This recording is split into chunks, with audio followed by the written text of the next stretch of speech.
Chapter 349. The secular world was like a sea of bitterness. But there were always a few lucky people.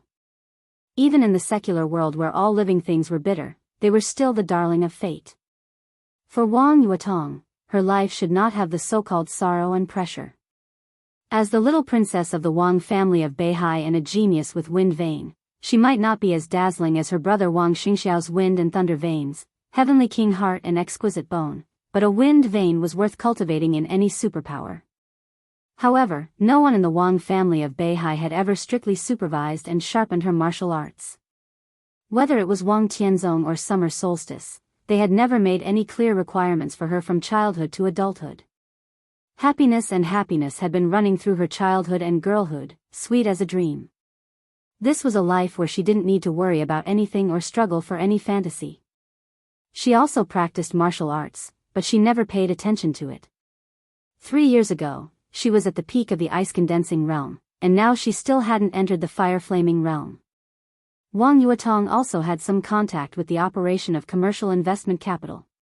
Her sister-in-law, who was internally determined to be the future hostess of the Wang family of Beihai since she was born, was a real genius in this regard. When some famous economists, professors, business tycoons, and financial tycoons taught that sister-in-law, she listened in a lot. The Wang family of Beihai was unrivaled in the field of biological gene technology. There were all kinds of gene potions for different purposes. Wang Yuetong also studied them and used some extremely precious raw materials to make a batch of invaluable facial masks. In addition, Wang Yuetong also learned a little bit of bel canto, ballet, piano, guitar, guzheng, painting, and calligraphy. She could be said to be a real all-rounder, knowing everything but proficient in none. From childhood to adulthood, she did whatever she wanted to do, and no one forced her to do it if she didn't want to do it. Because her life was destined not to have too many ups and downs. Her future was stable, happy, and free. It was noble and elegant, calm and luxurious, dinner and champagne, sweet and leisurely. Her life would not have ups and downs and difficult setbacks, so it was good to be casual. Because of this, the entanglement between Wang Yuetong and Li Tianlan was regarded by the whole Wang family of Beihai as Wang Yuetong's self-abandonment. Abandoning oneself to degeneration. Wang Yuetong did not deny this statement, but she had never regretted it. She always felt that a woman's life was only complete when she met a man who made her have the courage to fly into the fire like a moth. He had fallen and fallen. Even if he really became an inseparable and chaotic relationship in the future and became a karmic obstacle entangled with gratitude and grudges, there was nothing to regret. At least Wang Yuetong didn't regret it. It was rainy on July 22nd in Huading. The rain continued to fall from dawn to dusk. The rain continued to fall without any signs of stopping. Wang Yuetong silently walked out of the study and gently closed the door. In the study, Li Tianlan sat in a chair, still sleeping quietly. Li Tianlan had slept for nearly 48 hours since he came back from Linhan, but there was still no sign of him waking up. His breathing was steady and regular, as if he had fallen into the deepest sleep. Wang Yuetong hesitated several times and finally did not wake him up. This was the 5th time she had entered the study. Li Tianlan did not wake up, so she could only continue to wait. Waiting. From the moment she made up her mind to be with Li Tianlan, she knew that this was something she had to get used to in the future. The TV was on in the hall on the 1st floor. Wang Yuetong held the railing and looked down. On the wide sofa, Dongqing Rushi's body was curled up, looking lonely. Wang Yuetong frowned and looked a little hesitant. Li Tianlan had been back for 2 days. Dongqing Rushi naturally lived here. Neither of them woke Li Tianlan up, nor did they say a word to each other. Wang Yuetong stayed in her room most of the time. Dongqing Rushi was really free. She meditated, cooked, ran in the morning, and watched TV. Nothing was delayed. It seemed that they could not stand the atmosphere here. Yu Donglai and Lin Yuxian were rarely at home. One went out to visit friends, and the other went out to play. They left for nearly 2 days and did not come back until noon. At this time, no one knew where they were. Wang Yuetong hesitated whether to talk to Dongqing Rushi or not. She didn't even know what to talk about. She just felt that it was very wrong. Dongqing Rushi might be able to deal with such an awkward atmosphere calmly, but she couldn't. Otherwise, she would not have locked herself in the room for 2 days in a row with an attitude close to concession. Wang Yuetong narrowed her eyes and quietly looked at Dongqing Rushi on the sofa downstairs. Dongqing Rushi on the sofa seemed to feel the hostile eyes, so she raised her head. One was up and the other was down, 6 floors high, but they were still clear in each other's eyes. Wang Yuetong took a deep breath, turned to the elevator, and planned to go downstairs. The phone suddenly rang. Wang Yuetong looked at the caller ID, and her face suddenly changed. The phone was still ringing. On the screen, the word "daddy" seemed to have suddenly become extremely sharp, easily piercing through all her defenses. Wang Yuetong's hand holding the phone trembled a little. She pressed the answer button and gently said hello. "Yuetong, where are you?" On the phone, Wang Tianzong's voice was clear and calm, without any extra emotion. "In Huading." Wang Yuetong bit her lip and whispered. During the 3 years when Li Tianlan left, the relationship between her and Wang Tianzong was extremely stiff. They didn't even talk on the phone a few times a year. Wang Tianzong had a headache about his daughter's degeneration, while Wang Yuetong continued to insist in silence. If Li Tianlan didn't appear, the relationship between father and daughter would always be stiff. "East Emperor Palace?" Wang Tianzong asked. Wang Yuetong's face was a little pale, but she didn't say a word. On the phone, Wang Tianzong seemed to sigh softly. "Don't you go back to Yuzhou? Your uncle Yi called me several times and said that you asked for 10 days leave, but you haven't gone back yet." "Dad, I want to resign." Wang Yuetong held the phone and said very carefully but firmly. "Resign?" Wang Tianzong thought for a while and said blandly, "If you resign, what can you do?" Wang Yuetong fell silent again. She knew what she was doing, but she didn't know how to say it. She believed that her father on the other end of the phone could understand what she meant. Wang Tianzong was also silent. On both ends of the phone, between father and daughter, all the emotions seemed to be completely frozen for a moment. "Go home." After a long time, Wang Tianzong said blandly, "I won't go back." Wang Yuetong suddenly laughed. Her voice was very clear, with the lightness and cleverness that Wang Tianzong was familiar with, but there was a trace of persistence in it. "Dad, I want to stay in East Emperor Palace and stay with him. He's an enemy." Wang Tianzong's tone was simple and straightforward. "But he's not my enemy. For me, he's my man." Wang Yuetong said softly. "Have you really made up your mind?" Wang Tianzong said calmly, "Do you really want to go all the way?" "This is not a decision."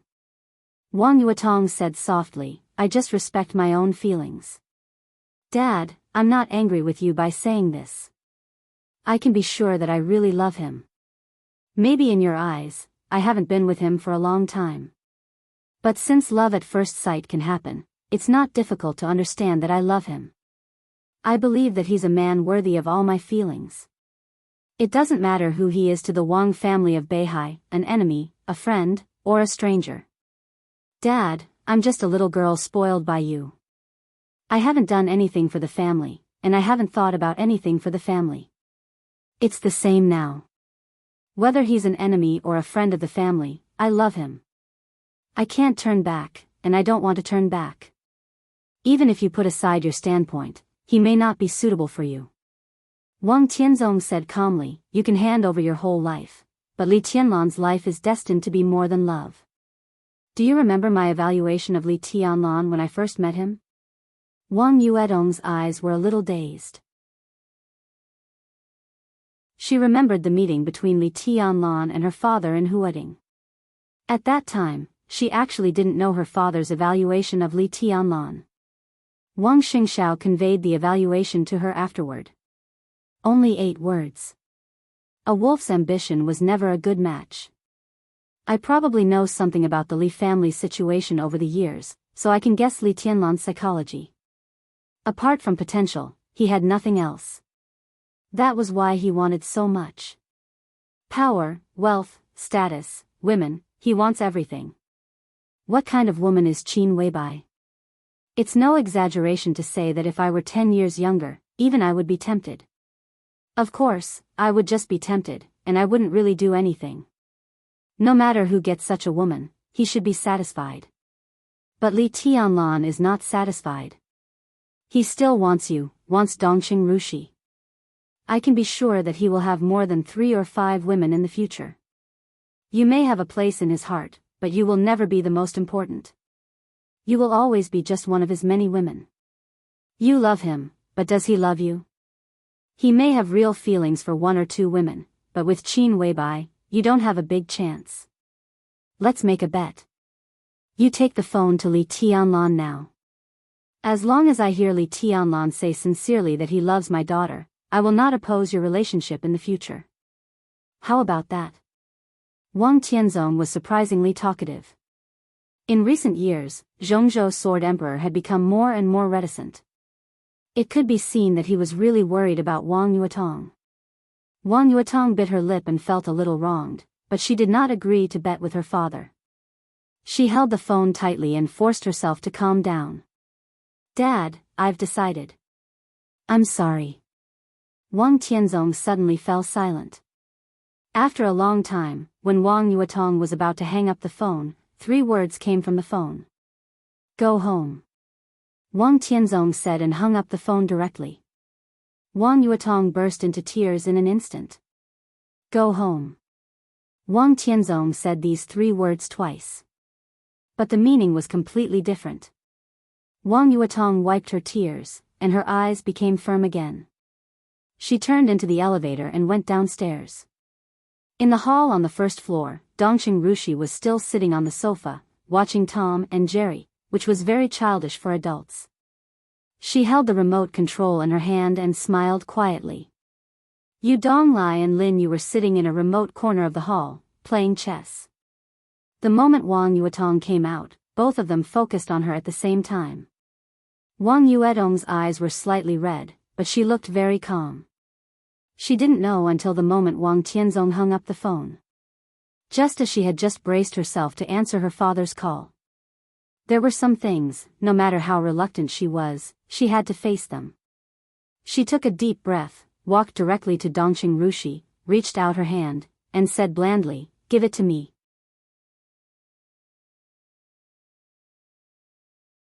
Chapter 350. The war between women could never be as brutal as the men's fists, but the forms that were displayed were more colorful.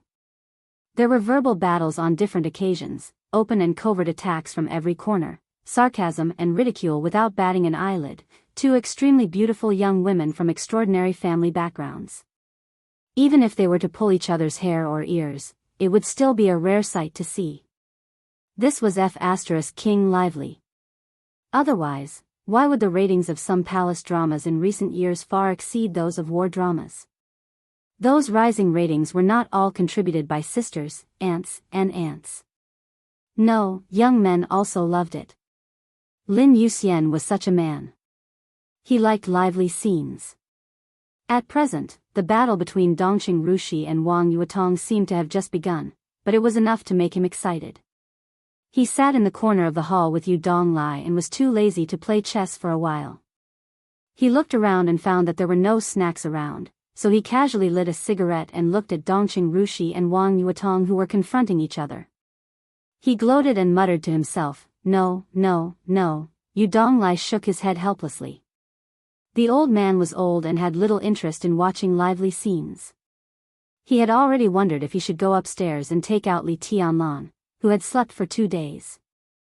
The silent confrontation in front of the TV continued. Wang Yuetong kept reaching out and became calmer. "Give it to me." Dongqing Rushi looked up at Wang Yuetong. Her eyes were as clear as water, and her small hand subconsciously clenched the remote control in her hand. Wang Yuetong did not urge her. She just reached out and waited quietly. But no one doubted that she would be savage when she was impatient. She was now just a young expert who had not yet entered the fire-flaming realm.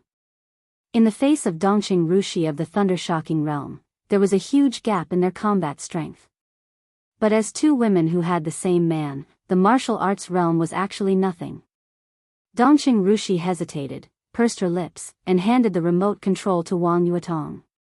Her expression was neither aggrieved nor angry. She just looked at her quietly. Wang Yuetong took the remote control with many buttons and aimed it at the TV. Although it was called a television, it was actually a giant screen that was almost beyond the imagination of ordinary people. Its specifications were almost equivalent to the sum of two giant screens in a movie theater. The screen occupied the entire front wall of the hall, and it was so domineering that it was almost exaggerated. It was installed here by Wang Yuetong herself 3 years ago.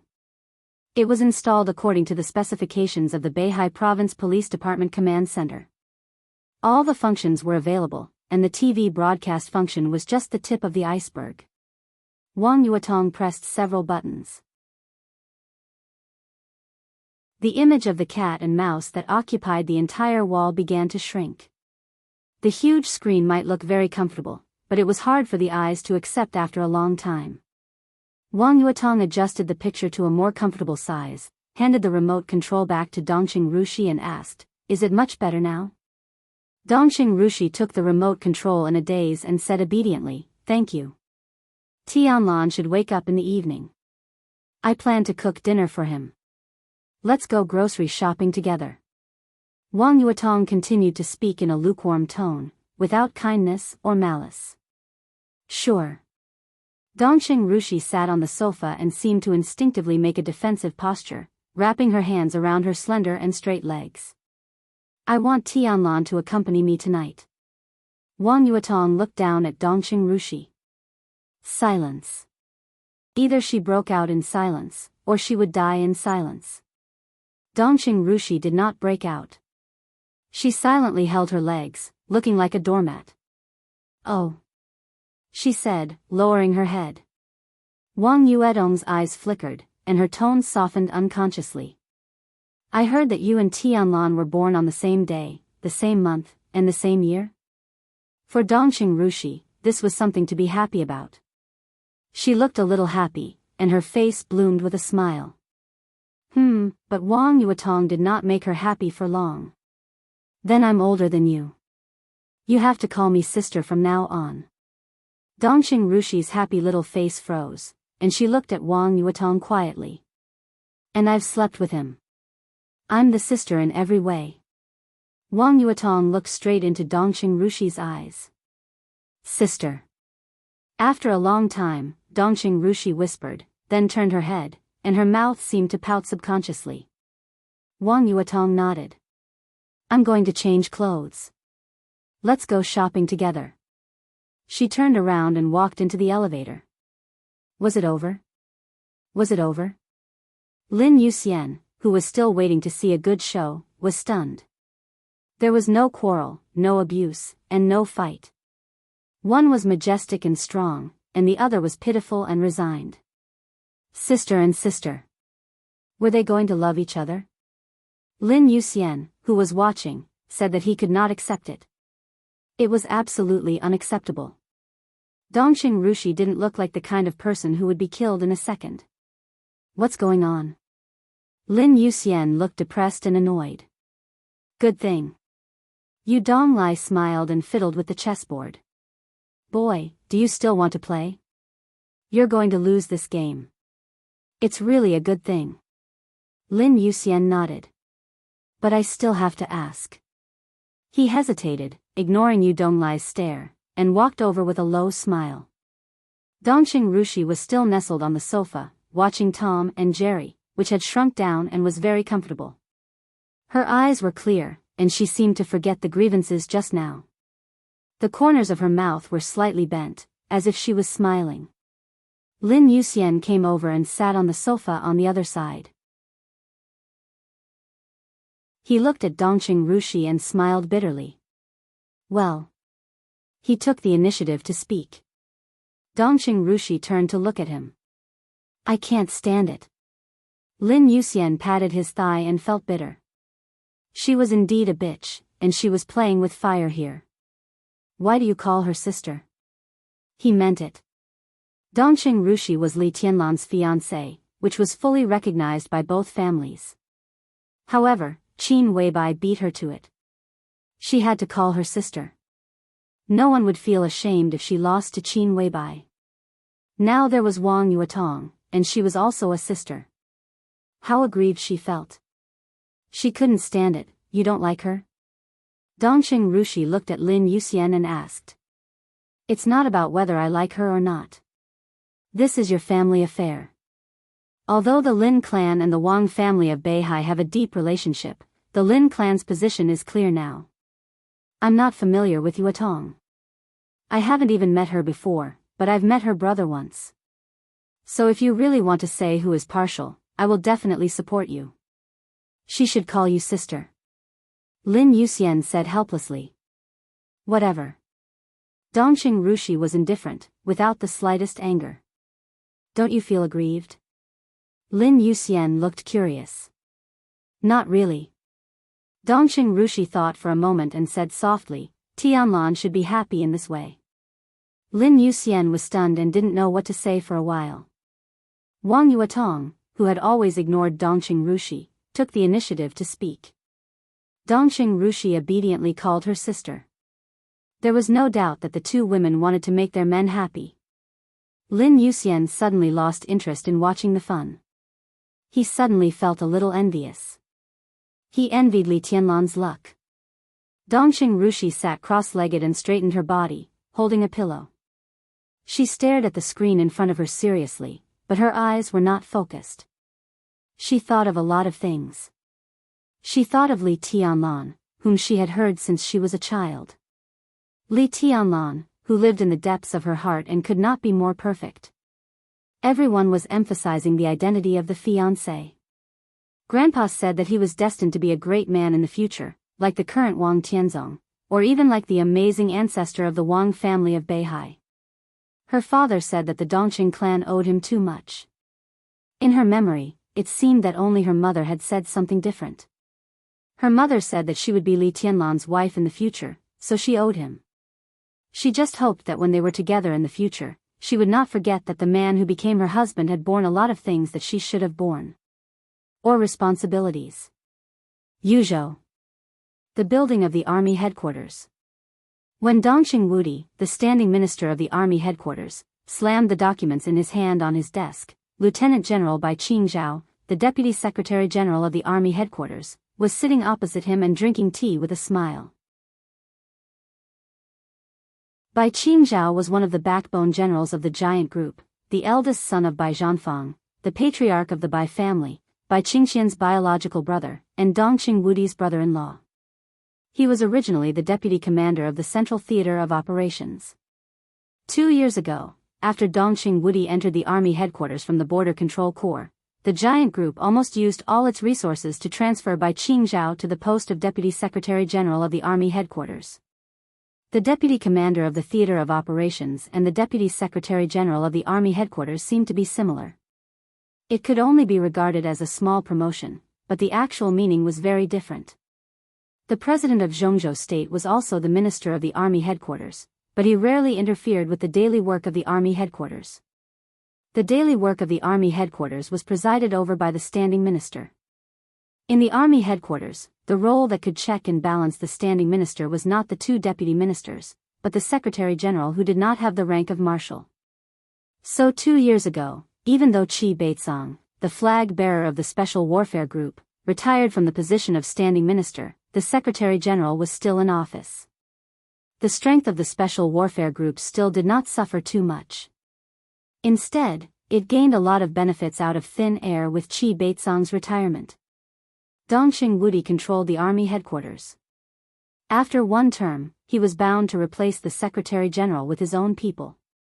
This was the beginning of Dongqing Wudi establishing his authority in the army. Bai Qingzhao was the only candidate for the Secretary General. It could be said that he was one of Dongqing Wudi's most trustworthy people. What's wrong? Bai Qingzhao glanced at the documents that Dongqing Wudi threw on the table, picked them up casually, and said with a smile. See for yourself. Dongqing Wudi gritted his teeth, and with a gloomy and angry expression, he shouted, shameless. A bunch of bastards. Dongqing Wudi rarely completely lost his composure. Even in front of Bai Qingzhao, who could be absolutely trusted, it was a little out of line for him to behave like this. Bai Qingzhao raised his eyebrows and calmly glanced at the documents that Dongqing Wudi threw on the table. The documents were delivered by Dongqing Wudi's secretary a few minutes ago. At first, both sides didn't take it seriously. Who knew that Dongqing Wudi just glanced at them and directly exploded? Bai Qingzhao had no idea that something big would happen in the military that made Dongqing Wudi lose his composure like this. The document was very thin. Including the cover, there were only 4 or 5 pages. Bai Qingzhao glanced at the cover and subconsciously narrowed his eyes. On the cover was a pale golden city, built between 2 snow-capped peaks, majestic and heavy. This was the emblem of Kunlun City. In other words, this was a document from Kunlun City? Bai Qingzhao seemed to think of something and directly opened the document. He glanced at it in a hurry, and his expression suddenly changed. The content of the document was not complicated, and it could even be said to be clear at a glance. It was about the maneuver of the Sky Academy and the Deep Sea Academy at the end of the month. Kunlun City officially approved the maneuver applications of the 2 academies. At the same time, it verified the maneuver rules of the 2 academies and the sequence of the maneuver. At the end of the document were the seals of Kunlun City, the President's office, and the cabinet. This showed that both the President and the Prime Minister had approved this document. "You've gone too far." Bai Qingzhao gritted his teeth and suppressed his anger in his tone. Dongqing Wudi calmed down instead. He took the document again and glanced at it carefully. Then he threw it on the table with cold eyes. "What do you think?" Bai Qingzhao was silent for a while and asked in a deep voice. Dongqing Wudi shook his head with a sneer. Tianlan grows up too fast. The Li family's comeback also makes some people unable to sit still. So they can't help but be ruthless and make such a maneuver rules.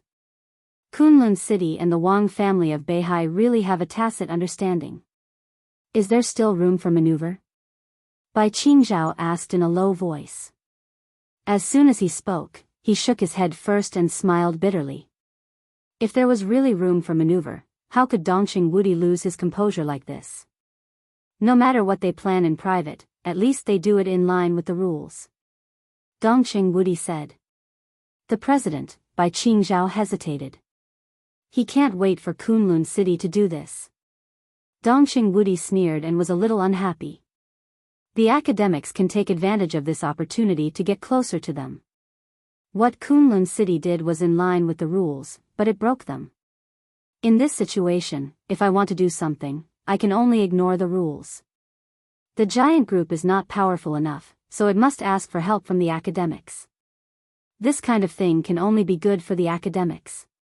Besides, they didn't do it, so we don't hate them. The academics will push the boat with the current. Of course, the President will agree. Bai Qingzhao was silent. What are you going to do?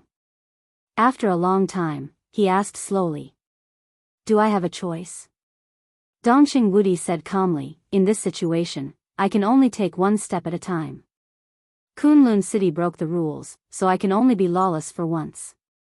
Otherwise, what can I do? He glanced at Bai Qingzhao and smiled bitterly. If he really did nothing this time, then the Bai family and the Dongqing clan might really break up completely. Fortunately, we're not completely unprepared. Wan Tian has gone to the Eastern Theater of Operations. Isn't this what we're guarding against Kunlun City? Dongqing Wudi said softly. In this case, the Border Control Corps really can't be saved. Bai Qingzhao frowned. There's always a deal.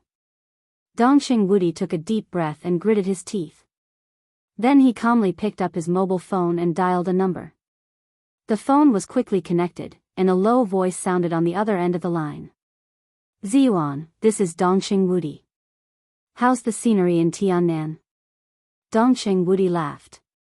He didn't call Wang Wandian, the current commander of the Eastern Theater of Operations, but Ning Ziyuan, the former commander. The Dongxing clan had prepared for all of this long before the Yuzhou conference began. Ning Ziyuan was transferred to Tiannan. Wang Wandian was transferred to the Eastern Theater of Operations. It was all part of the preparation. So now Dongxing Wudi was angry, but he didn't panic. The so-called game, no matter how complicated it was nothing more than dealing with every move.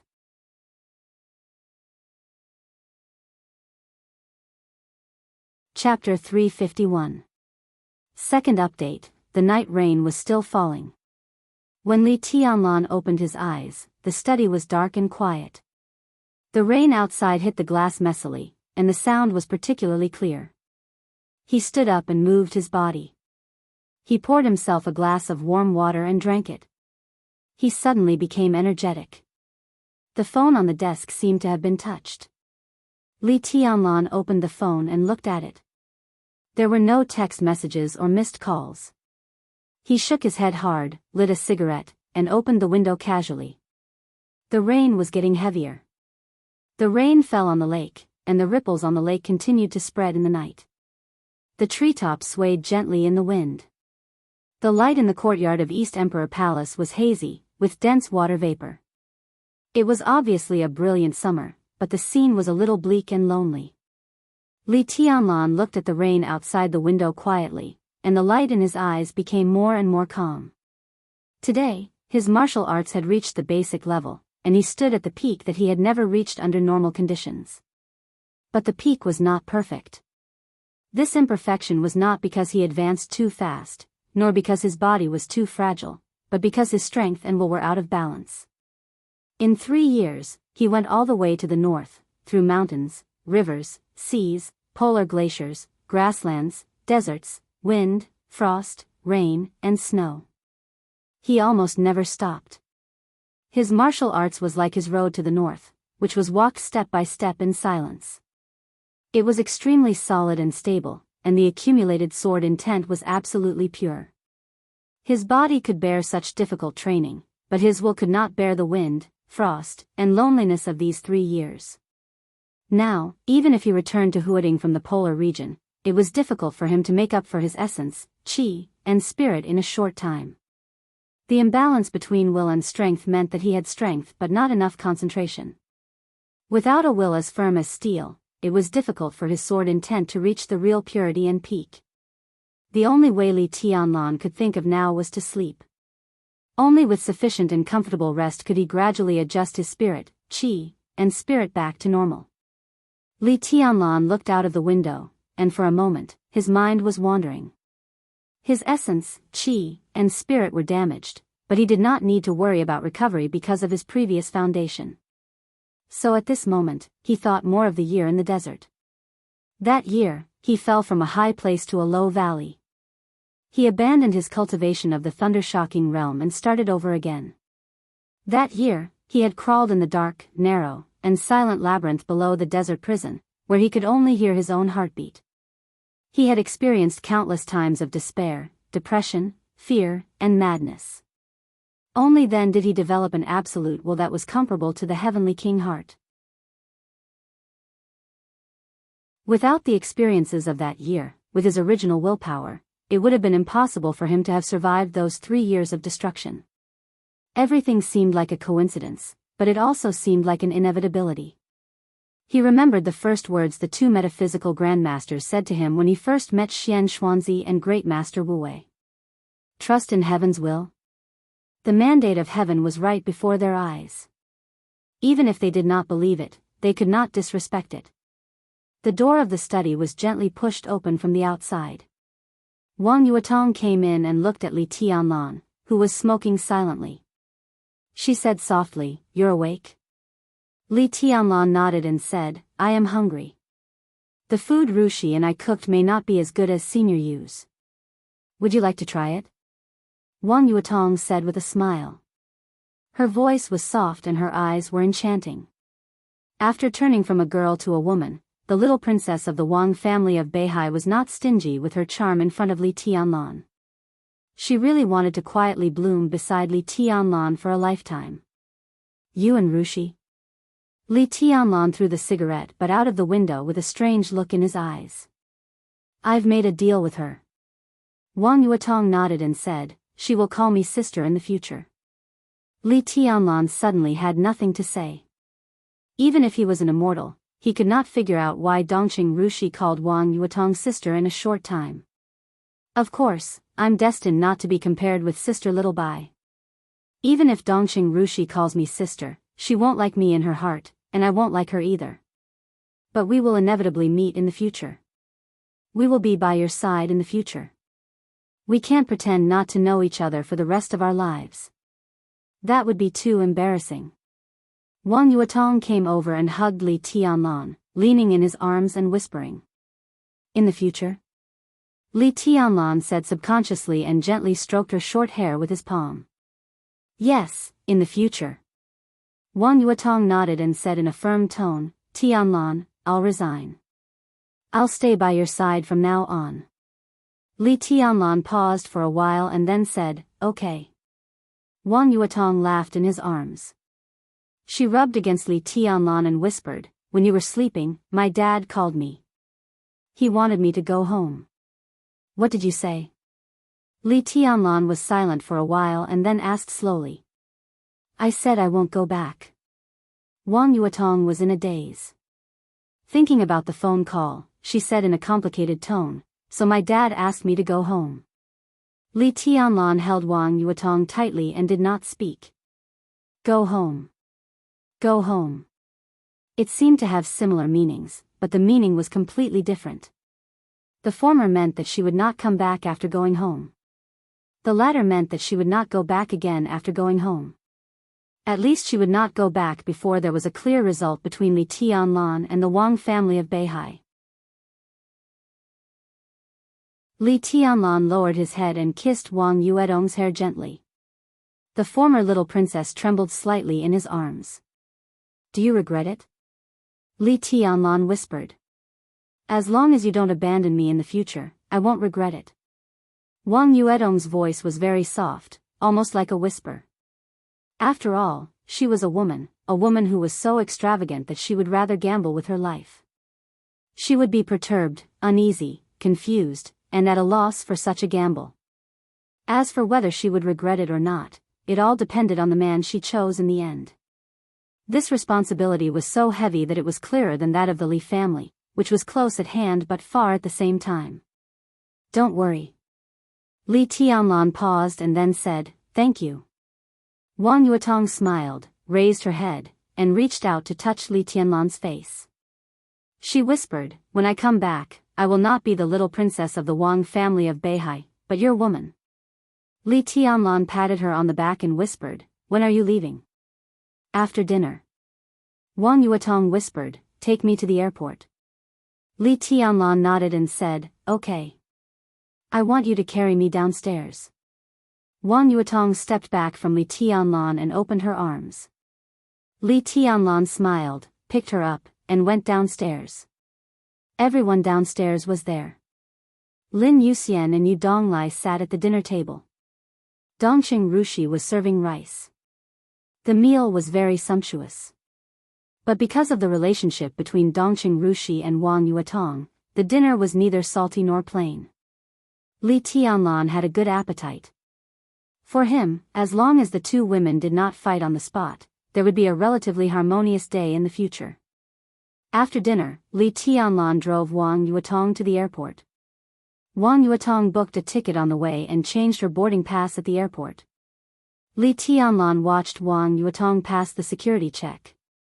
Wang Yuetong did not say much from beginning to end. She just hugged Li Tianlan hard before leaving and whispered, wait for me to come back.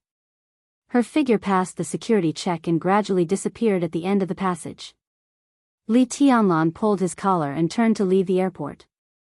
When the black Audi left along the road, a group of dignified and calm Mercedes-Benz cars slowly entered the airport and passed by Li Tianlan. The night rain was getting heavier and heavier, and the thunder was looming high in the sky. In the airport near midnight, two middle-aged men walked out of the airport steadily with a beautiful girl. 6 Mercedes-Benz cars were parked on the road outside the airport. Nearly 20 burly men in uniform black suits stood silently in the rain at night. The moment the two men and a woman walked out of the airport in silence, everyone bowed at the same time. "Welcome, Your Highness." The two middle-aged men got on the Mercedes-Benz at the front. The beautiful girl got on the other car. The motorcade slowly left the airport.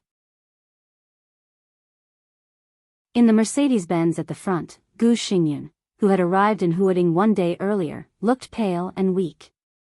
He lowered the window, lit a cigarette, and coughed softly. Gu Qianchuan, who had been with him all the time, received a text message. He took out his mobile phone and looked at it. The corner of his mouth twitched slightly, and he said calmly, "The cabinet and the office of the president have agreed on the rules of the maneuver of the two academies." As expected. Gu Xingyun smiled. This is all within the scope of the rules. Rules and rules are often different things, but sometimes they are the same thing. In the special warfare system, no matter what, Kunlun City has the final say. This is both a rule and a rule. What about the giant group? Gu Qianchuan frowned and glanced at Gu Xingyun. Now he had confirmed Gu Xingyun's injury. Even Gu Xingyun was almost completely disabled by the blow of the murderous weapon, and his combat capability was greatly reduced. It was impossible for him to recover without a few years. Even if he had time, it would depend on his own luck. If the maneuver of the two academies had not been too important and related to the face of Kunlun City, Gu Xingyun would not have come in person. Now the power of Kunlun City was really in the hands of Gu Qianchuan, and the relationship between him and Gu Xingyun seemed to have eased a lot. The maneuver of the two academies is a big event. No one can destroy it. Otherwise, it is really breaking and trampling on the rules. What else can Dongqing Wudi do unless he wants to commit political suicide? Gu Xingyun coughed and said in a flat tone. "I'm afraid that there will be an accident." Gu Qianchuan said calmly, "How can the madman of the Dongqing clan be rational when he is crazy?" "That's true." Gu Xingyun nodded. "But the question is it worth it for Li Tianlan?" He glanced at Gu Qianchuan and continued, "And even if there is an accident, you are there. If an accident really happens, you will personally kill Li Tianlan in the maneuver." He paused and said gloomily, "At any cost." Gu Qianchuan narrowed his eyes, nodded, and said, "Where are we going?" "The Sky Academy." "To Winter Mountain." Gu Xingyun shook his head. "I have an appointment with an expert. Maybe he can give us some advice about the future situation." Gu Qianchuan nodded with a smile, but he curled his lips calmly. "What kind of so-called expert are you thinking?" "Bullshit. Isn't it your cheap father-in-law, Xian Xuanzi?"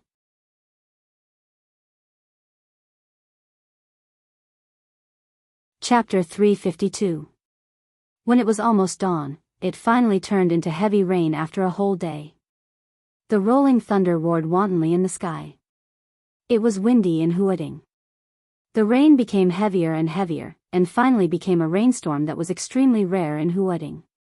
The rainstorm engulfed the whole city. In the dim lights, the crazy rain seemed to be the only sound in the whole city. In the pouring rain, a white-haired Xian Xuanzi, wearing a light blue Taoist robe, holding a horsetail whisk in one hand and an umbrella in the other, walked quietly on the road to the top of Mount Dong. Mount Dong was known as the back garden of the whole Huading. There were many mansions and scenic spots, so the road was extremely smooth. However, it was a rainy day and it was late at night. The smooth mountain road was still slippery. Xian Xuanzi walked very slowly, but his footsteps were extremely firm. It was raining heavily. In a blue Taoist robe and a black umbrella, he walked alone in the dark night because of the heavy rain. His figure was like an inconspicuous black spot. There were many mansions on Mount Dong.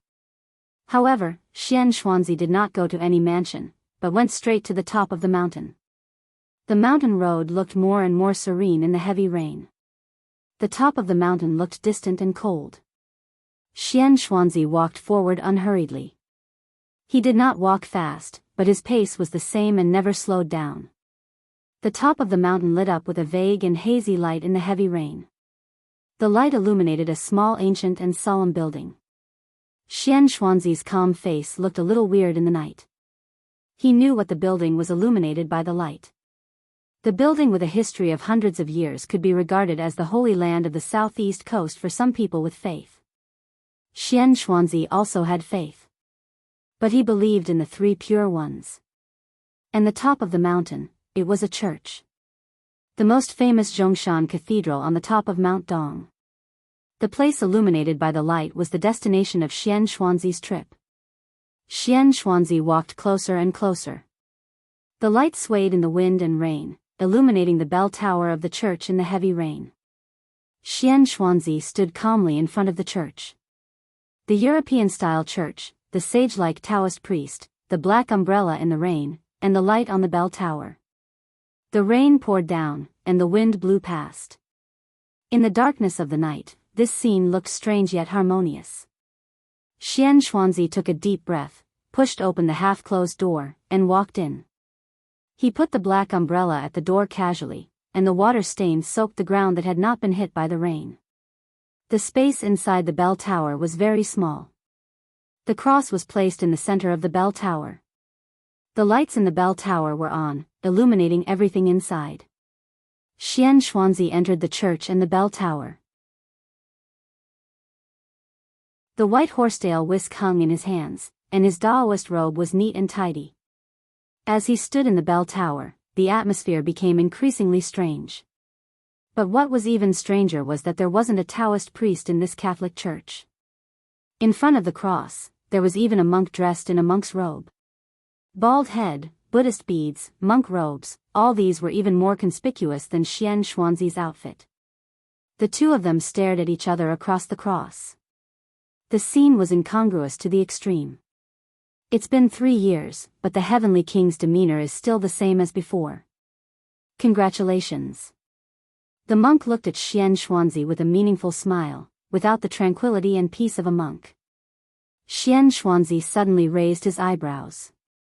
Heavenly King. That was how Xian Xuanzi addressed him, not as a Taoist priest. In terms of seniority, he was of the same generation as Xian Xuanzi's master. In this situation, although Buddhism and Taoism were different, Xian Xuanzi deserved to be called martial uncle. But Xian Xuanzi called him Heavenly King. He was indeed a Heavenly King now, the 13th Heavenly King of Samsara Palace that few people knew. Your master and I are of the same generation. Xian Xuanzi narrowed his eyes and said indifferently. My master is gone, so you are no longer an elder. Is it wrong for me to call you Heavenly King? The monk's eyes were sharp, with clear aggression. Yes. Xian Xuanzi was silent for a while before he said calmly, Are you Ruzhen or Rui? He knew that great master Wu Wei had 2 disciples, and he had even seen them more than once, but he had never seriously remembered their Buddhist names before. I'm Ruzhen. The monk put his palms together and saluted. Are you here tonight for revenge? Xian Xuanzi's eyes were a little strange, with self-mockery. 3 years ago, I stabbed the horsetail whisk into Wu Wei's heart with my own hands. Are you here for this cause and effect? Heavenly King, you misunderstood me. Ruzhen insisted on calling Xian Xuanzi with a smile, impeccable. Xian Xuanzi smiled and looked at the rain through the window of the bell tower. The winter mountain under the rain was full of vitality. He narrowed his eyes and said softly, How do you know my contact information? I can contact the military counselor. Ruzhen said lightly, You are now the Heavenly King of Samsara. I can contact the military counselor, so I can find you. Xian Xuanzi said casually, Who is the military counselor? Ruzhen was silent as expected and reasonable. Xian Xuanzi said coldly, Since you don't believe me, why do you come to me? Heavenly King owes my Qingyun temple a cause and effect. Ruzhen's tone also became cold. 3 years ago, Xian Xuanzi went to Qingyun Temple to visit Great Master Wu Wei and directly stabbed the horsetail whisk in his hand into Great Master Wu Wei's heart. Great Master Wu Wei died to fulfill Li Tianlan's wish. But Xian Xuanzi's original actions could be regarded as the cause of a series of events. In the end, you just want revenge, don't you? Xian Xuanzi laughed sarcastically. If you want revenge, you can't live until now. Ruzhen said unceremoniously, I'm looking for you today just to ask you to return a cause and effect to Qingyan Temple. Just say it. Xian Xuanzi said expressionlessly. Ruzhen hesitated and said calmly, Heavenly King, please extend a person's life. Who? Xian Xuanzi asked. Qin Weibai. My little junior sister, your current boss. Ruzhen told the truth. She will die. Xian Xuanzi suddenly raised his voice. The reason why he joined the Samsara Palace was that Qin Weibai promised him that she would return his daughter's freedom when Kunlun City was destroyed. But now Qin Weibai was going to die. Xian Xuanzi suddenly felt a little angry. He didn't know what he was angry about. If you are willing to help, she won't die. Ruzhen said calmly. Xian Xuanzi was so angry that he laughed. He snorted heavily and said in a gloomy tone, I can't even see her destiny. Extend her life? How? Will you teach me? Ruzhen was silent. Facing Xian Xuanzi's cold eyes, he slowly took out a Buddha bead. This bead is called Death Substitution. Ruzhen said calmly, with it, Heavenly King can help.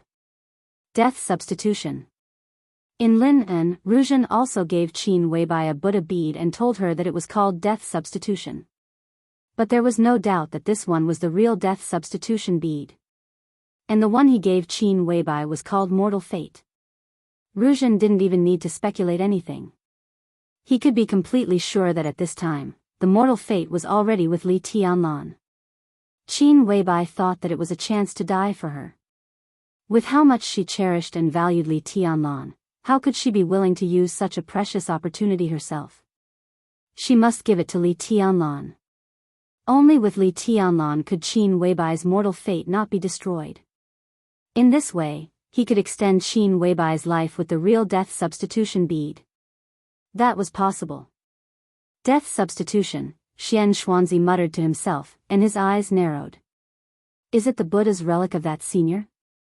It's the Grand Master's relic. Ruzhen nodded and handed the Buddha bead to Xian Xuanzi. I didn't expect there to be such a thing.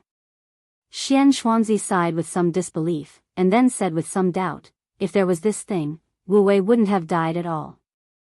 Why, Master said 3 years ago that he could live, but he had to die. There was finally a trace of sadness in Ruzhen's eyes. Great Master Wu Wei might be the only one who knew Qin Weibai's origin, and because of this, he could see the future. Before he left death substitution and mortal fate. He seemed to have arranged everything today quietly. He could not die because of the death substitution bead. He had to die. In addition to fulfilling Li Tianlan's wish, it was more to leave Qin Weibai the last glimmer of life. Another fool who actively seeks death. Xian Xuanzi thought of Great Master Wu Wei and muttered to himself. Ruzhen didn't speak. Is it worth it? Xian Xuanzi asked, is it worth it for an adopted daughter who is not your biological daughter? Ruzhen looked silent. What is Qin Weibai's origin? Xian Xuanzi looked at Ruzhen and said, Wu Wei erased all traces for her. As for her origin, it was also well hidden. The Wang family of Beihai, Kunlun City, and Zhongzhou State have investigated, but they found nothing. Do you know? She came from a small mountain village in the southwest. Xian Xuanzi said flatly, when Master met my junior sister, I was there. That year, there was a blizzard in the southwest, and junior sister was lying in the snow. She looked to be about 6 or 7 years old, and her body was covered in blood. Both her internal and external injuries were fatal, but she was very conscious. When we discovered her, she also discovered us. He paused and said strangely, she just looked at her. You couldn't imagine her injuries at that time. Her internal organs were all severely damaged, and it was as if someone had crushed her bones and torn her muscles. It was as if the person who wanted to kill her wanted to torture her in the cruelest way possible, and then casually threw her into the snow to freeze her to death. But she didn't have any fear or pain in that kind of injury and situation. When we found her, she just looked at us calmly, and it could even be said that she was examining us. He shook his head in disbelief. Later, Master took my junior sister back and took good care of her for more than a year. Then she slowly got better. But you still tell me that she came from a small mountain village in the southwest? Xian Xuanzi asked. We did pick up my junior sister in a mountainous area in the southwest. I don't know her origin. Only Master and my junior sister know it. Ruzhen shook his head and said, but it doesn't matter. You don't need to know this to prolong her life. Prolong her life, Xian Xuanzi's tone was complicated. What if I don't agree? Ruzhen didn't answer this question, but said calmly, this place is very important in the intelligence of Samsara Palace. It is said that several private priests are secret pawns of Kunlun City. It's a good place. It's surrounded by rich people. Maybe some secrets can be exposed when someone prays. Even if there are no secrets, it's a good place to build a stronghold here. Ruzhen looked at Xian Xuanzi, whose expression changed a little, and said slowly, I asked you to meet, and you asked me to wait for you here. I'm afraid you don't just want to see me, do you? I heard that Gu Xingyan came to Huading with his daughter and Gu Qianchuan. Xian Xuanzi's face was completely gloomy. I won't do anything. If you don't agree, I won't leave. It's you who will have a hard time, and it has nothing to do with me. If you die, you'll pay back the karma. Ruzhen's smile was a little cold. But the problem is, as the only metaphysics grandmaster left in Zhongzhou state, are you willing to die? Xian Xuanzi's lips trembled fiercely. Of course, he was unwilling to die. Not for the so-called status and reputation, but for his daughter and granddaughter. Even if I'm willing to take action, it's too late today. There's not enough time. Xian Xuanzi took a deep breath and clenched the death scapegoat bead in his hand. Enough time. Ruzhen said calmly, just right. Not enough time. Xian Xuanzi was a little irritable. The death scapegoat bead also needs someone to die for it. Where is the person? To die for Qin Weibai, it must be someone who has something to do with her. If the person is not here, then other arrangements are needed. There's not enough time. There's no need for other arrangements. Ruzhen said softly. All of Xian Xuanzi's words suddenly stopped. He looked straight at Ruzhen. Ruzhen laughed. She's my little junior sister. I have something to do with her, right?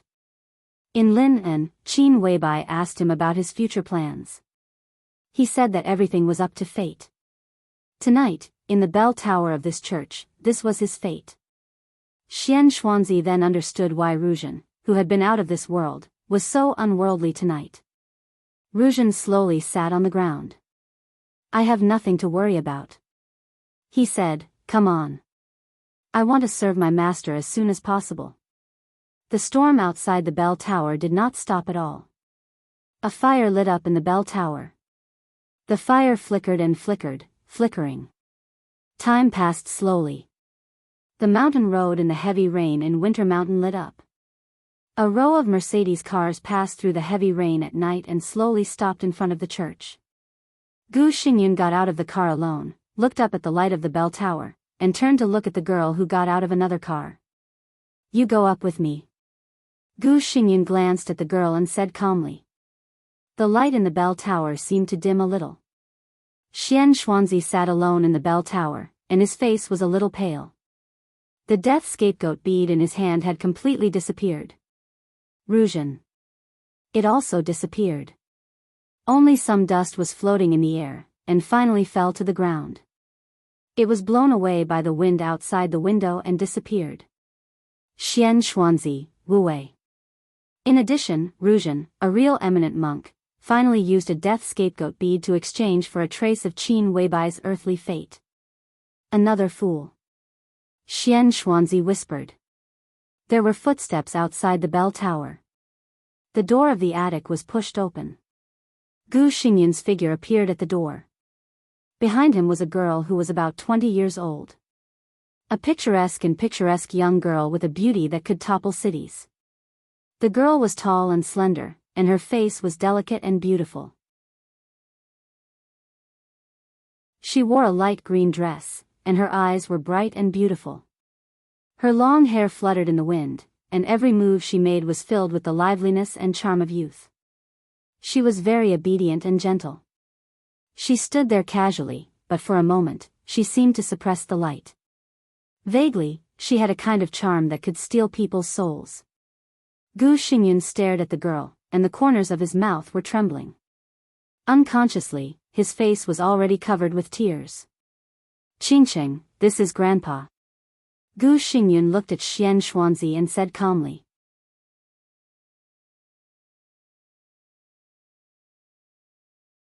Chapter 353. As the heir of the Wang family of Beihai and one of the most eye-catching protagonists of the maneuver of the two academies, Wang Xingxiao knew the content of the maneuver even faster than Dongqing Wudi. The special warfare system and the dark world had always been absolutely fair and absolutely unfair. In this field where strength was respected and all rules were primitive and rough, absolute privileges also had the capital to be more unimpeded and even unscrupulous than in other fields. What Wang Xingxiao got was not an official document, but a temporarily printed fax. The pale gold city representing the emblem of Kunlun City on the fax was still clear, looking majestic and solemn. The frenzied torrential rain pounded the whole city. In the luxury suite on the top floor of the Huading chief mansion, Wang Xingxiao, who had just taken a bath and was wearing a bathrobe, looked at the pale gold city on the fax with cold and sarcastic eyes. There was only the emblem of Kunlun City on the fax, without the signatures of the office of the president and the cabinet. It could be seen that as soon as this information was sent out of Kunlun City, it was immediately sent to Huading, even at the same speed as it was sent to the office of the president and the cabinet. When countless big shots in Zhongzhou State, including the presidents of the two academies, did not know the rules and content of the final maneuver, Wang Xingxiao had read the information twice. The information approved by Kunlun City was not complicated, and the content was relatively simple. It was about the content and rules of the final maneuver of the two academies. The content was almost the same as the rules of every previous maneuver. The only change was just a few words, and they were concentrated on the first line of the first page. But the change of just a few words was enough to make the final maneuver extraordinary. Wang Xingxiao threw the information in his hand aside, his face indifferent. The subtle changes in the information were undoubtedly extremely beneficial to him, but there was no joy in his expression, only a trace of subtle but real sarcasm. "It's superfluous. I have a guilty conscience." He glanced at the information on the table and whispered to himself. "What's superfluous?" A hoarse but extremely sexy voice sounded behind Wang Xingxiao. Song Ci, who was also in a bathrobe, came over, tilted her head, and wiped her long hair with a towel. Wang Xingxiao moved his body. Song Ci sat in Wang Xingxiao's arms and handed him the towel. "You help me. Kunlun City has already set the rules for the final maneuver of the two academies. It's ridiculous." Wang Xingxiao carefully wiped Song Ci's long hair and said in a calm tone. From his angle, Song Ci's slender neck and beautiful side face were clearly visible. After the passion faded, there was still a flush on her face, which made her lonely and indifferent aura dissipate a lot, making her look charming and languid. Song Ci picked up the document and glanced at it. She suddenly raised her eyebrows and chuckled, "So exaggerated?" She saw the first detailed rule at first glance. The minute changes that were enough to affect the overall situation were all in the first one. "I really don't know how nervous Kunlun City is to come up with such a rule." Song Ci didn't continue to read. She threw the materials aside, sat in Wang Xingxiao's arms, and put her arms around his neck. "They can't afford to lose." Wang Xingxiao put his arms around Song Ci's slender waist without any excess fat and shook his head. The short rise time is still the most obvious weakness of Kunlun City. If Gu Hanshan loses to Li Tianlan in the final maneuver, the reputation of Kunlun City is bound to be greatly affected. The key is that Li Tianlan's identity is too sensitive. He's the heir of the Li family. If Gu Hanshan loses, it's tantamount to telling everyone that even if the Gu family overthrew the Li family and became the war god clan of Zhongzhou State, they will never catch up with the Li family. But what Kunlun City is doing now may not be very glorious, and they even dragged you into it. Why did Uncle Wang agree? Song Si was a little confused. She looked at Wang Xingxiao, whose face was a little ugly, and twisted her body subtly in his arms. Feeling the change of his face, Song Si laughed. It was not coquettish, but with a kind of indescribable wildness. Behave yourself. Wang Xingxiao slapped Song Si's plump buttocks, shook his head, and said, I think my father should be tired of continuing to entangle with the Li family. Kunlun City wants to drag me into this, but they are the masterminds after all. This time, the impact on the Wang family of Beihai is not big. And the impact mainly depends on the result. If we lose, Kunlun City's action this time is because they have a guilty conscience. But if we win and guide them well, this time, the cooperation between Kunlun City and the Wang family of Beihai will be like a lion fighting a rabbit, and the impact may not be so bad. Song Si casually played with a strand of her black hair, thinking without saying a word. When thinking about problems, Song Si was like an unsheathed sword, shining brightly. Even in front of Wang Xingxiao, her elegance was still not reduced. I can get this information, so Gu Hanshan must have gotten it earlier than me. Wang Xingxiao put his arms around Song Si and said calmly, he should be here soon. So soon? Song Si was a little surprised. Kunlun City is so nervous, so Gu Hanshan must be more nervous. What's the rainstorm outside the window? If we can nail Li Tianlan this time, even if it's a knife outside, he will come here as soon as possible. Wang Xingxiao said in a sarcastic tone. Song Si looked at Wang Xingxiao. She sensed his emotions. You don't like this rule? Song Si asked. I just don't think it's necessary. Wang Xingxiao shook his head. It's superfluous. Gu Hanshan doesn't deserve to join hands with me. This sentence, Wang Xingxiao said straightforwardly. His face was calm, but his eyebrows were full of loftiness. Song Si looked at Wang Xingxiao quietly, her eyes soft and a little surprised. Before Li Tianlan appeared, Gu Hanshan was the only one of the younger generation who could be compared with Wang Xingxiao. The wind and thunder veins and the heavenly king heart had their own advantages and disadvantages. Song Si never thought that Wang Xingxiao would look down on Gu Hanshan so much. What do you think of Gu Hanshan? Song Si asked softly. The Gu family's heritage is actually not shallow, but its foundation is not deep. Its inheritance is top-notch, but slightly mediocre. Gu Hanshan is too obsessed and narrow-minded. He has the heavenly king heart, but it's difficult for him to exert his potential. He's far inferior to me. Wang Xingxiao said without thinking. What about Li Tianlan? Song Si asked softly. Wang Xingxiao looked hesitant. Amazing talent. In any era, Li Tianlan can be said to be the kind of person with unparalleled talent. There are too many fetters ahead of him. It's not easy to rebuild the Li family. He wants too much.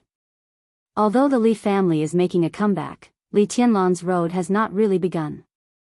Since he entered the secular world, he has been dormant for 3 years after the final battle of Heaven Capital. What does he want in his style of doing? Now he has no chance to show it at all, and I don't know. If he can win the final maneuver, he will have a little chance to exert his revenge. Wang Xingxiao said slowly, speaking of Li Tianlan himself, he is a very pure person, and his boldness in martial arts is beyond the reach of ordinary people. If I were him, I would be inferior to him, and he would be inferior to me. Song Si looked at Wang Xingxiao with a smile in her eyes and eyebrows. She liked this kind of Wang Xingxiao, who commented on his future enemies in a straightforward and confident manner. He never overestimated others or despised his opponents. When he talked about others, he was always measuring himself. That was a kind of boldness and broad-mindedness that could look at the whole world. He might not be as pure as Li Tianlan. But this kind of Wang Xingxiao was what the Wang family of Beihai needed most. Otherwise, he would not have said that if their roles were reversed, he would be inferior to Li Tianlan, and Li Tianlan would be inferior to him. The doorbell rang. Look, it's coming. Wang Xingxiao said with a chuckle. Song Si stood up in Wang Xingxiao's arms and stretched lazily. I'm going back to my room to sleep. Wang Xingxiao also stood up and nodded casually. Song Si returned to the room in a bathrobe. Wang Xingxiao, who was also in a bathrobe, opened the door. Gu Hanshan, the young master of Kunlun City, stood outside with a light smile. Compared to my disturbance tonight, I think the news we just received is the most important. Of course. Wang Xingxiao laughed. Facing Gu Hanshan, he was no longer as unhappy as when he had just received the news. This is a good thing, he said with an extremely sincere expression. Gu Hanshan also held a piece of information that was exactly the same as Wang Xingxiao's. When he heard Wang Xingxiao's statement, he seemed to be slightly relieved. He walked into the suite, sat on the luxurious sofa in the living room, and went straight to the point. So, let's join hands? I totally agree. Wang Xingxiao smiled, but he sighed softly in his heart. In fact, putting aside the past of the Wang family of Beihai and the Li family, he did not have a bad impression of Li Tianlan.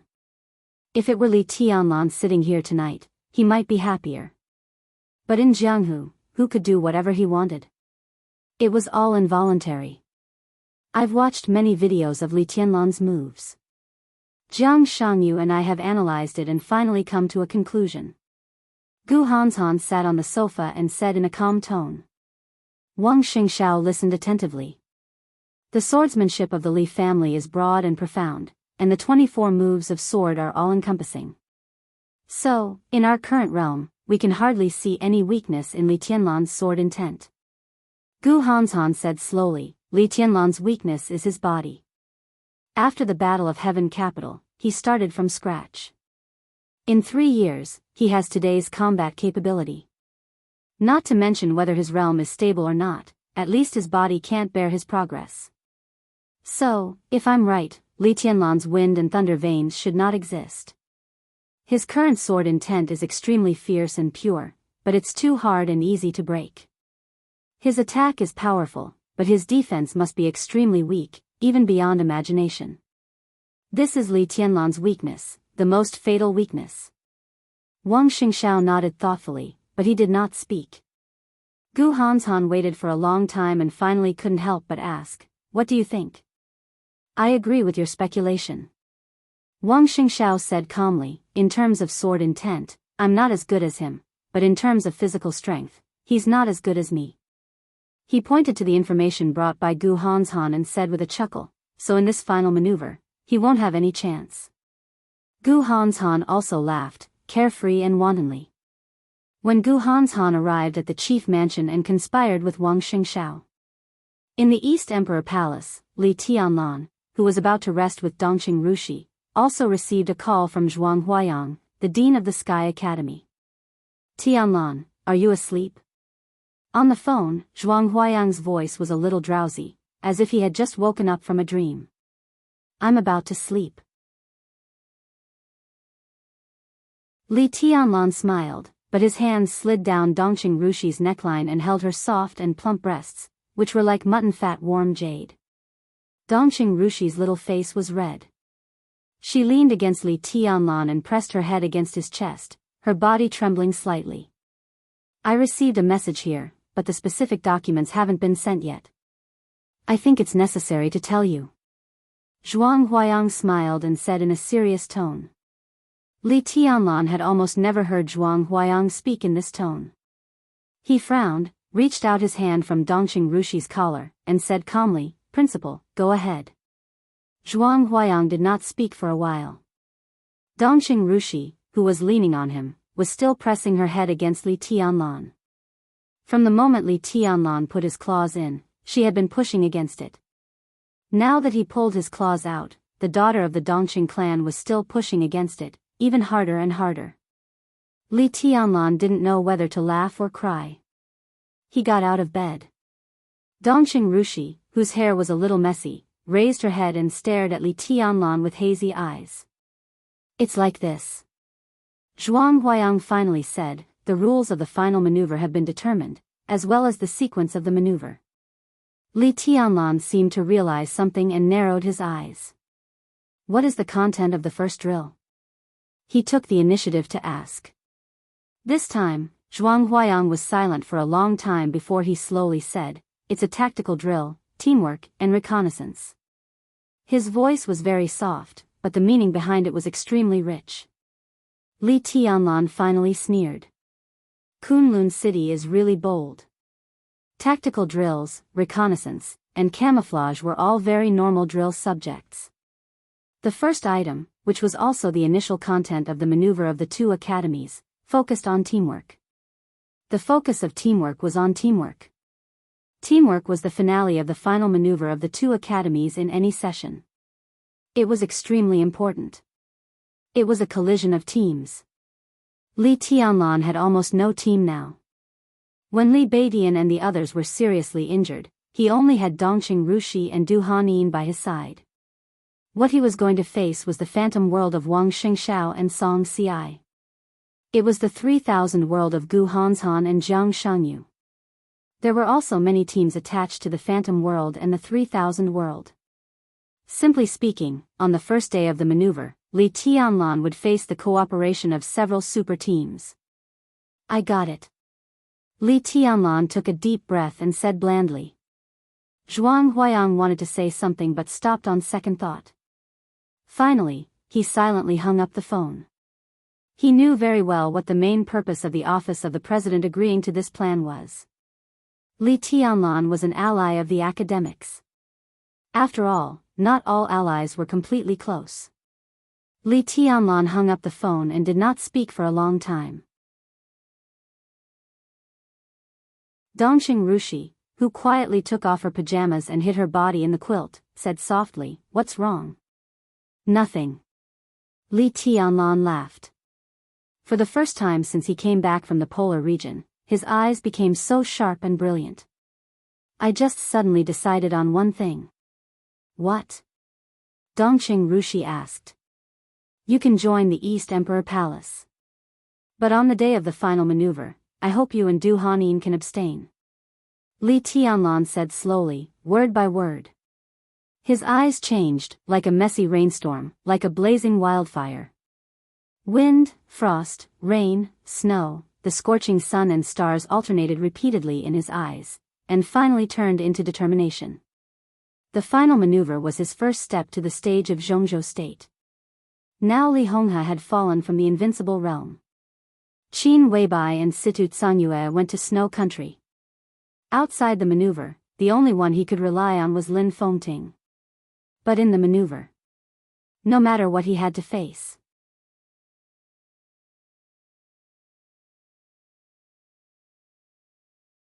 Chapter 354.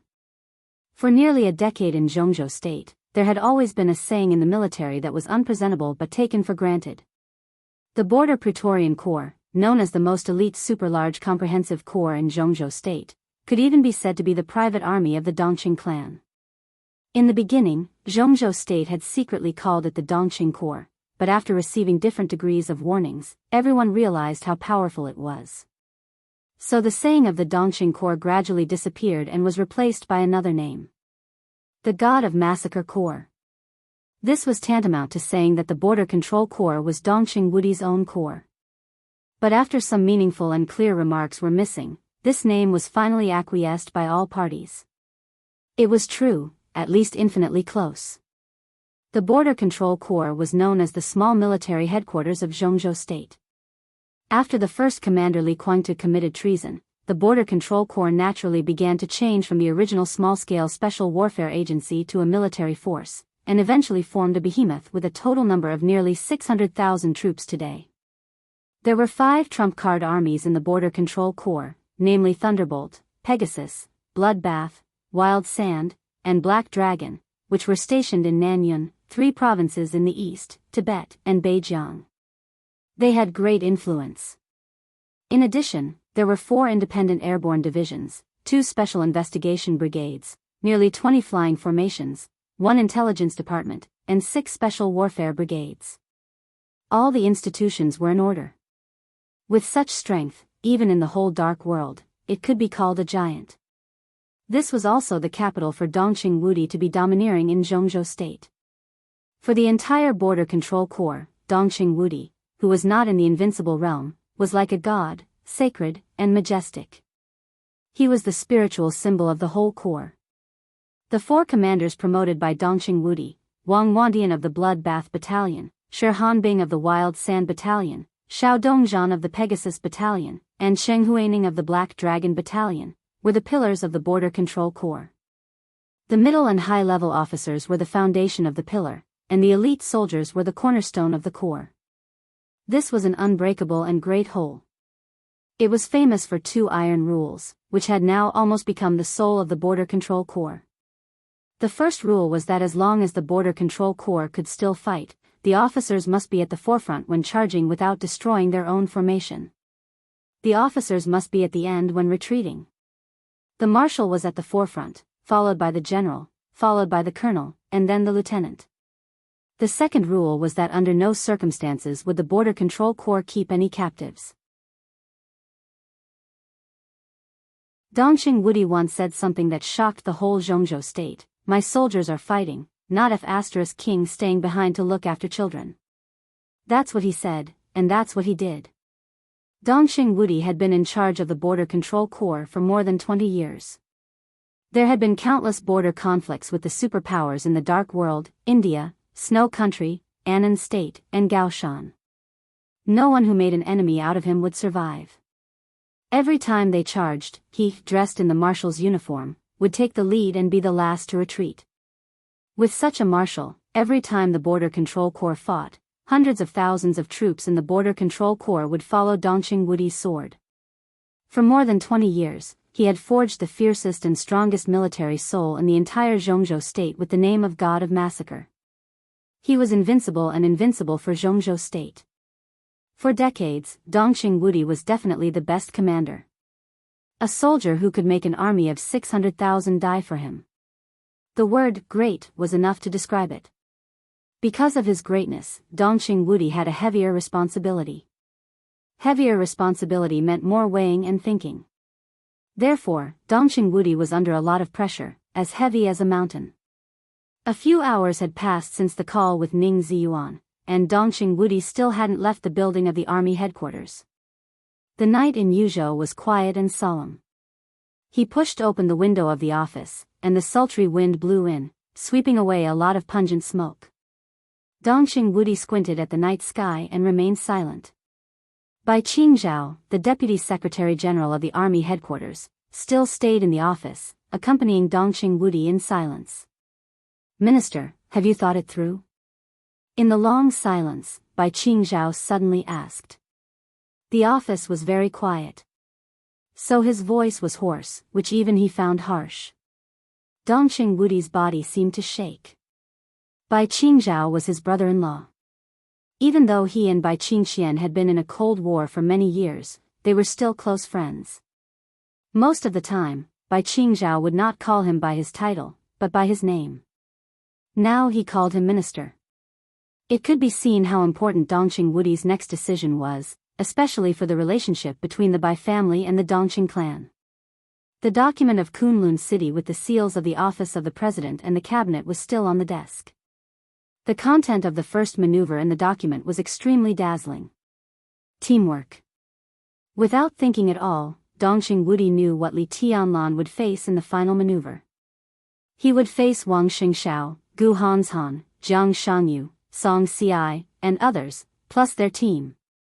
Most of the main forces of the East Emperor Palace were seriously injured. Even if the East Emperor Palace was in its heyday, with Li Tianlan, it would be difficult to face such a lineup. Li Tianlan seemed to be doomed. Whether he could survive the final maneuver and make a comeback, the Li family, which was still alone, could not decide.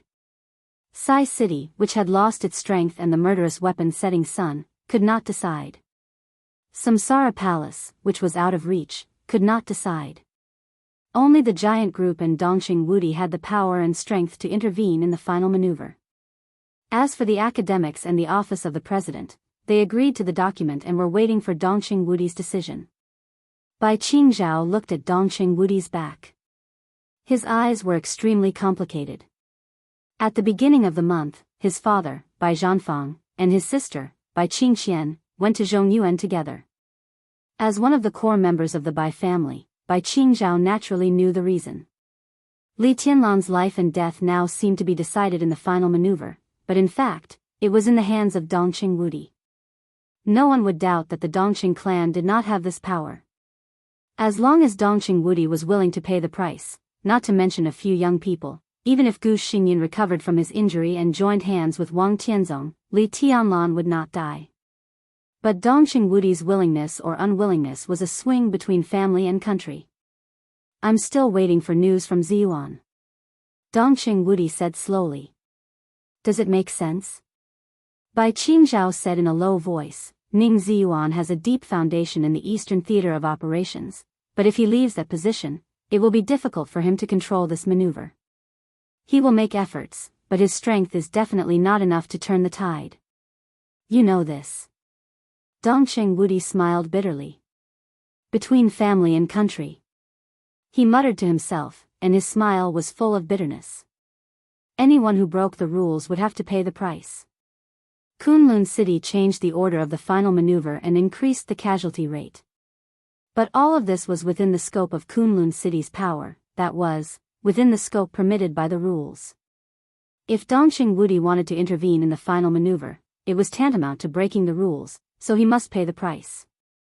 Just like Kunlun City and the Wang family of Beihai failed to attack Li Honghe and could only watch the Li family make a comeback, whether they were willing or not. Some things had to be done, and they had to bear the consequences.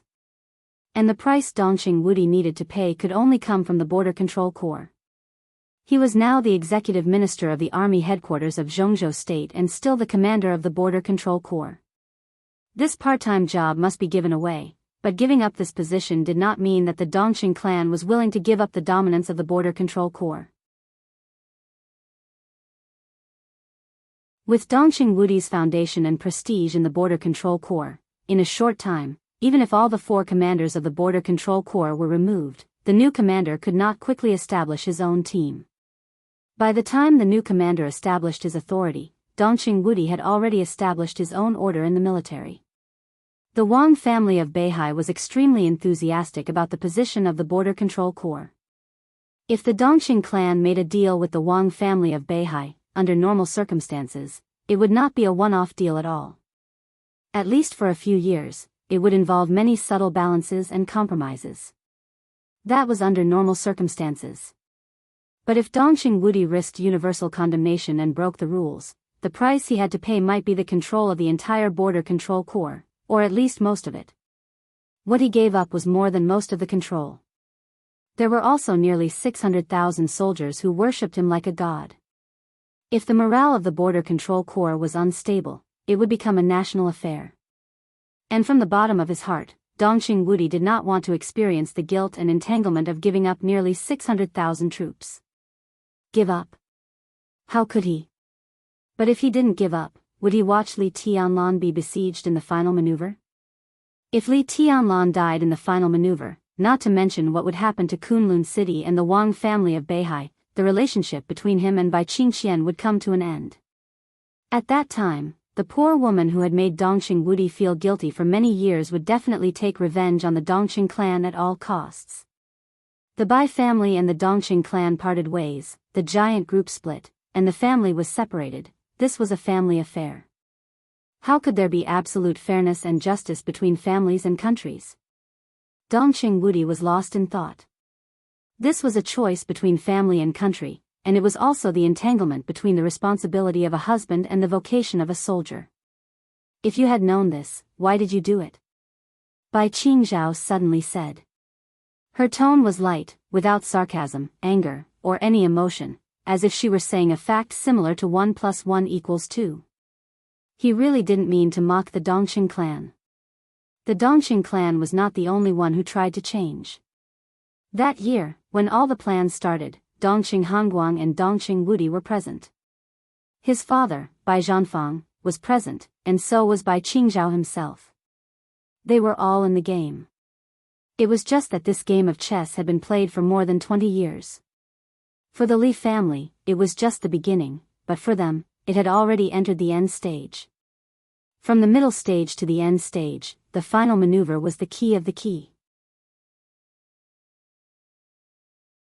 But all the people in the game did not expect that Dongqing Wudi, who was extremely determined because of his responsibility, would become so hesitant at this time because of his responsibility. It was not wrong to choose the Li family back then. Dongqing Wudi said calmly, "We chose the Li family because it was the best choice and the only choice. It was the same more than 20 years ago, and it is still the same today more than 20 years later. Your decision." Bai Qingzhao didn't go to Dongqing Wudi to discuss right and wrong, but just asked with a poker face. Dongqing Wudi fell silent again. His expression kept changing. Under the light of the office, it was clear that he was in pain and entanglement. "No matter what decision you make, I will understand you," Bai Qingzhao said softly. Bai Qingzhao said softly. These were words from the bottom of his heart, and he could understand. But it is limited to understanding. Understanding did not mean approval. Understanding was rational analysis after putting aside one's standpoint. Acknowledging him was a rather callous choice from his own standpoint. If one did not agree, one would be an enemy. The Bai family made a choice back then. Today, they would make the same choice. There was no reason, just because of that year. "What do you suggest?" Dongqing Wudi suddenly asked. "Just abandon it," Bai Qingzhao said without hesitation. "It's easy for you to say. Just abandon the 600,000 troops." Dongqing Wudi looked displeased. "I know it's not easy," Bai Qingzhao said softly, "but are you willing to give up Li Tianlan?" Dongqing Wudi was even more displeased. If he was willing, why should he be entangled now? He put Li Tianlan on the same level as the 600,000 troops, which showed that he cared about Li Tianlan. "Since you are unwilling, then abandon it." Bai Qingzhao stood up, threw a cigarette to Dongqing Wudi, and said softly, "Don't forget our original intention. At that time, you, me, and Uncle Zhou sought change. Our ultimate goal was to get rid of the loose alliance of the giant group. It was destined to be a process of giving up and gaining. Wudi, you have your 600,000 troops, and the Bai family and the Zhou family also have their own concerns and responsibilities. But if we can pick it up, we can put it down. When the change we want appears, we'll just take back what we put down." He patted Dongqing Wudi on the shoulder. "This is your second year. You have at least 8 years. Why can't you afford to wait? If you abandon the Border Control Corps, you will still be the executive minister of the army headquarters of Zhongzhou State." Dongqing Wudi's body shook violently, and he didn't speak for a long time. The moon outside the window was rising. The army headquarters building was dark, and the sky was full of stars. After a long time, Dongqing Wudi picked up his mobile phone. Ning Ziyuan hadn't replied to him yet. He had left the Eastern Theater of Operations. It would take time for many things to work, at least overnight. "Get the car ready," Dongqing Wudi said in a low voice. "Go to the Hidden Dragon Sea. I want to meet the president in person." Bai Qingzhao's body relaxed quietly, and a smile appeared at the corner of his mouth. Dongqing Wudi walked out of the office, took out his mobile phone, and dialed the phone number of General Wang Wandian, the former commander of the Blood Battalion of the Border Control Corps and the current commander of the Eastern Theater of Operations. "Marshal." The phone was quickly connected. Wang Wantian's steady voice sounded, extremely powerful. "Wantian, prepare according to plan number 2. Inform Huaining. Time is pressing. You have to hurry." Dongqing Wudi rubbed his temples, and his tone was a little tired. There was a moment of silence on the other end of the phone. Wang Wantian's deep voice sounded again. "Marshal, have you really decided?" Dongqing Wudi smiled, a little self-deprecating. "Go ahead." He gave the order in a calm tone. Wang Wantian took a deep breath, said yes, and then hung up the phone. Dongqing Wudi put down his mobile phone, walked out of the army headquarters building, and looked at the starry sky above. Between family and country. In his decades, someone had told him that when the country was about to fall, how could the family survive? Someone had also told him that the bounden duty of a soldier was to protect the family and defend the country. But no one had ever told him how to choose between family and country. So the choice he made tonight was his own. The country was not broken. The family was about to fall.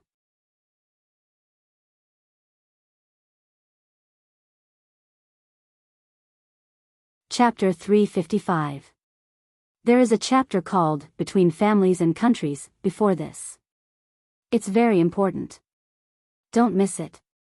If the order of the final maneuver of the two academies was adjusted to target Li Tianlan, then another change after the order adjustment made everyone smell the smell of blood. Strictly speaking, this was the only change. The order of the content of the maneuver was disrupted, but it was not too much or too little. It was not considered a change. What Kunlun City changed this time was just a number. In the first round of the final maneuver of the two academies, the predicted casualty rate of the teamwork combat was 55%. Compared with the 30% in the last session, the extra 25% was destined to be a bloody fight to the death.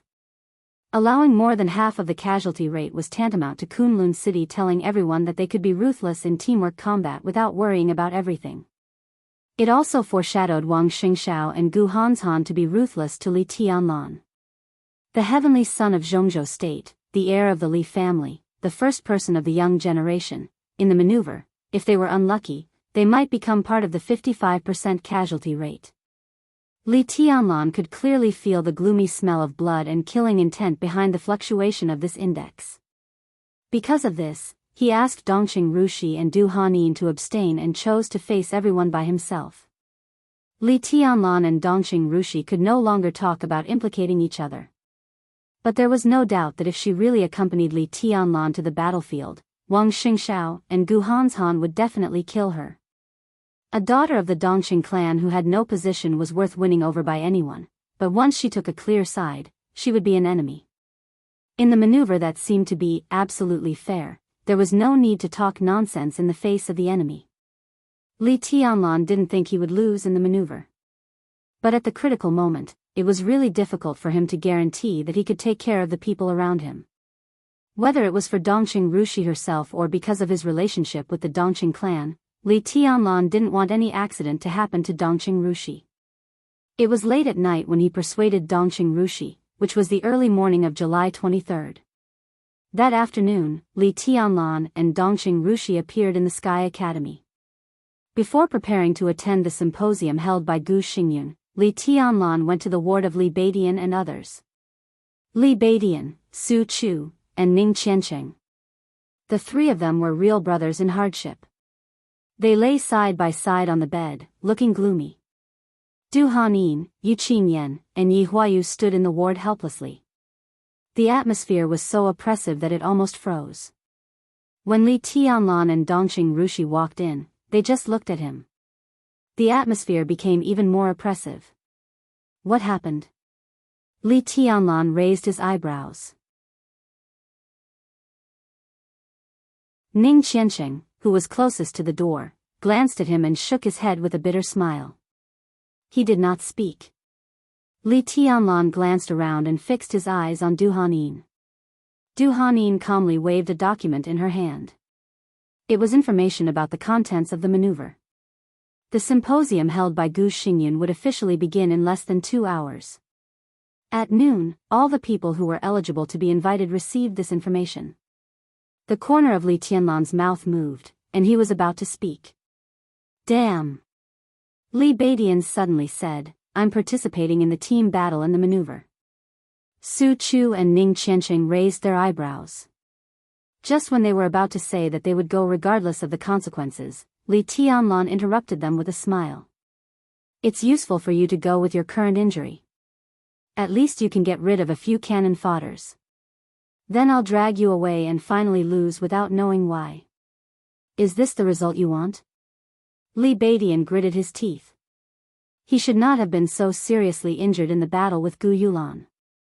If it weren't for Gu Yunxia's sudden sneak attack, he would definitely be the real core combat force standing next to Li Tianlan today. The great void sword was unsheathed. He could not defeat Gu Hanshan and Wang Xingxiao, but at least he could share a lot of pressure for Li Tianlan. No one is allowed to go, Li Tianlan said calmly. He glanced at Du Hanin and was silent for a while. Suddenly, he said, "You and Rushi will abstain in the afternoon." Dongxing Rushi held Li Tianlan's hand, and there was nothing unusual on her face. Today, she was wearing a pair of black shorts, a white t-shirt, and a cute bun hairstyle. Standing beside Li Tianlan, she was quiet, like a blade of grass. Abstain? Du Hanin looked up in astonishment. Everyone's eyes were focused on Li Tianlan. Abstain. Li Tianlan nodded. Young governor, I'm not afraid of death. Du Hanin bit her lip and said in a determined tone. She joined Sai City 3 years ago in Heaven Capital and had been regarded as a member of Sai City for the past 3 years. During these 3 years, Du Hanin's realm had not made much progress and she barely entered the thunder-shocking realm. But her mutant wind vein was becoming mature. It didn't take time at all for her to be regarded as a capable assassin in Sai City. She had the wind vein, a mutant one at that. In the whole Sai City and even the whole dark world, Tribulation, who was known as the King of Shadow and had dual wind veins, could be said to be her best teacher. Under the protection of Sai City, she blended herself perfectly into the shadow. In the darkness, she got her long-lost dignity. What about before? After her family was destroyed and before she entered Sai City, she was still sleeping with different men in the Sky Academy, just for a few pitiful credits. Du Hanin was willing to die for Sai City and the young governor of Sai City just for the small but significant changes in the past 3 years. I don't doubt your determination, Li Tianlan said softly, but it's meaningless. The opponent's lineup this time looks really luxurious. We don't have such a lineup, so we have to admit that we can't compete with them. It's not shameful to abstain temporarily. You'll have nothing if you die. You won't play a role here in the future. I alone am enough for the maneuver here. He paused and continued, if you follow me, I'm afraid that I won't be able to take care of you and will be distracted. This was the reason to persuade Dongxing Rushi. It would not be a problem to persuade the people of East Emperor Palace. I was thinking that when you came back, East Emperor Palace would make a killing in the final maneuver, and our brothers would be in the limelight. Now, Ning Qianqing laughed self-deprecatingly and bitterly. Our future is not in the Sky Academy. Li Tianlan laughed. This is just a starting point. The sky of our future is in the south. He looked at Ning Qianqing meaningfully. The south? Everyone was a little surprised. At this time in Zhongzhou State, most people would think that Li Tianlan would develop in the north or in Jiangxia after graduation.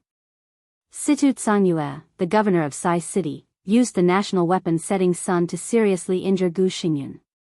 Under the anger of the higher-ups, Sai City suffered heavy losses. Liaodong and Longjiang province had now fallen into the hands of Kunlun City and the Wang family of Beihai respectively. But in Guangdong, Sai City still had the final say. As the young governor of Sai City, it was natural for Li Tianlan to go to Guangdong. Jiangxia was the place where the Li family made a comeback, and the political wealth left by Wu Jingmin was enough to make Li Tianlan go smoothly. These two places were the most suitable for Li Tianlan. Who could imagine that he was going to the south? The south, Li Baitian's eyes lit up quietly. Where? Tiannan. Li Tianlan took a deep look at Li Baitian and then at Ning Qianqing. Tiannan was outside the territory of Zhongzhou State, within the sphere of influence of Zhongzhou State, and outside the constraints of rules. It was not until this moment, facing Li Baitian and Ning Qianqing, that Li Tianlan clearly realized what it meant for him to go to Tiannan. Many arrangements, intentionally or unintentionally, had been made a long time ago, and it was not until today that they showed their great value. In Tiannan, the current commander of the Tiannan Freedom Corps, which actually belonged to Zhongzhou State under the banner of the rebel army of Annan State, was Ning Ziyuan. He was Ning Qianqing's father. When East Emperor Palace went to Tiannan, Ning Qianqing could invisibly play the role of Li Tianlan's spokesperson in Tiannan. In Zhongzhou State, Tiannan was located in the southwest. Some things in the special warfare system of Tiannan would frequently connect with the Southwest Special Warfare Headquarters. Who was the current minister of the Southwest Special Warfare Headquarters? It was Wei Kunlun, the Nirvana sword master of Mount Shu. He was Li Baitian's first senior brother. If Ning Qianqing was Li Tianlan's spokesperson in Tiannan, Li Baitian was the bridge between Tiannan and the special warfare system of Zhongzhou State. Between Tiannan and Zhongzhou State, the biggest force was the Blood Battalion of the Border Control Corps of Zhongzhou State. Wang Wantian, the commander of the Blood Battalion, was transferred to the Eastern Theater of Operations as the commander. But now, the core of the Dongqing clan was still the commander of the Blood Battalion. Thunder God. Dongqing Rushi's godfather. He was also the uncle who took Li Tianlan to the desert from the border. In a trance, there seemed to be a golden path in front of him. Until now, Li Tianlan vaguely had a feeling of sudden enlightenment. Ning Qianqing, Li Baitian, Dongqing Rushi, Thunder God, Ning Ziyuan, they were like chess pieces scattered on a misty chessboard. All of them were vague and had no connection with each other. But now, with the placement of Li Tianlan, the biggest chess piece, the fog dissipated and everything became clear. Li Tianlan took a deep breath. He saw the chessboard of Tiannan with all the pieces placed. He also saw in Tiannan his way to get rid of the fate of being a chess piece and become a chess player. That was where the real beginning began. It's Tiannan. Li Tianlan muttered to himself. Tiannan? An old voice rang out at the door of the ward. Zhuang Huayang, the principal of the Sky Academy, came in accompanied by Qin Ku, the deputy director of the teaching office. He looked at Li Tianlan, who looked calm, with undisguised complexity and realization in his eyes. He was also a player in the game. So, like others, he saw Li Tianlan's future with a gloomy fog. But it was not until he heard Li Tianlan mention the word Tiannan that he suddenly realized what a wonderful move the hand that had pushed Li Tianlan behind the scenes had made in Tiannan. Tiannan. For Zhuang Huayang, it was like a thunder. Everything seemed so obvious. But Ning Ziyuan went to Tiannan because the Wang family of Beihai was siding with the same faction and fighting against the different faction. Thunder God of the Blood Battalion was the prelude to Dongqing Wudi's trade with the Border Control Corps after Wang Wandian left. Mount Shu became the Southwest Special Warfare Headquarters, which was expected by the public and supported by the Prince Group. All the forces acted unintentionally, but in the end, they operated a situation that was like heaven for Li Tianlan. Zhuang Huayang did not believe that it was all unintentional. He would rather believe that there was a hand behind all this that had reached into the inside of the major groups and was carefully and quietly controlling the situation. This was truly unfathomable. He just did not know who this hand, who could be called a national master, was. Was it Li Honghe? Was it the Dongqing clan? Or Qin Weibai? No matter who it was too late when the people in the game realized it.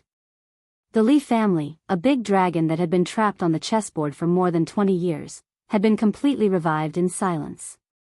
Zhuang Huayang sighed and shook his head, thinking of the call with the chief last night. Before that, he understood the chief's approach, but today, when he heard the words, Tiannan, he realized that he had to remind the chief's means.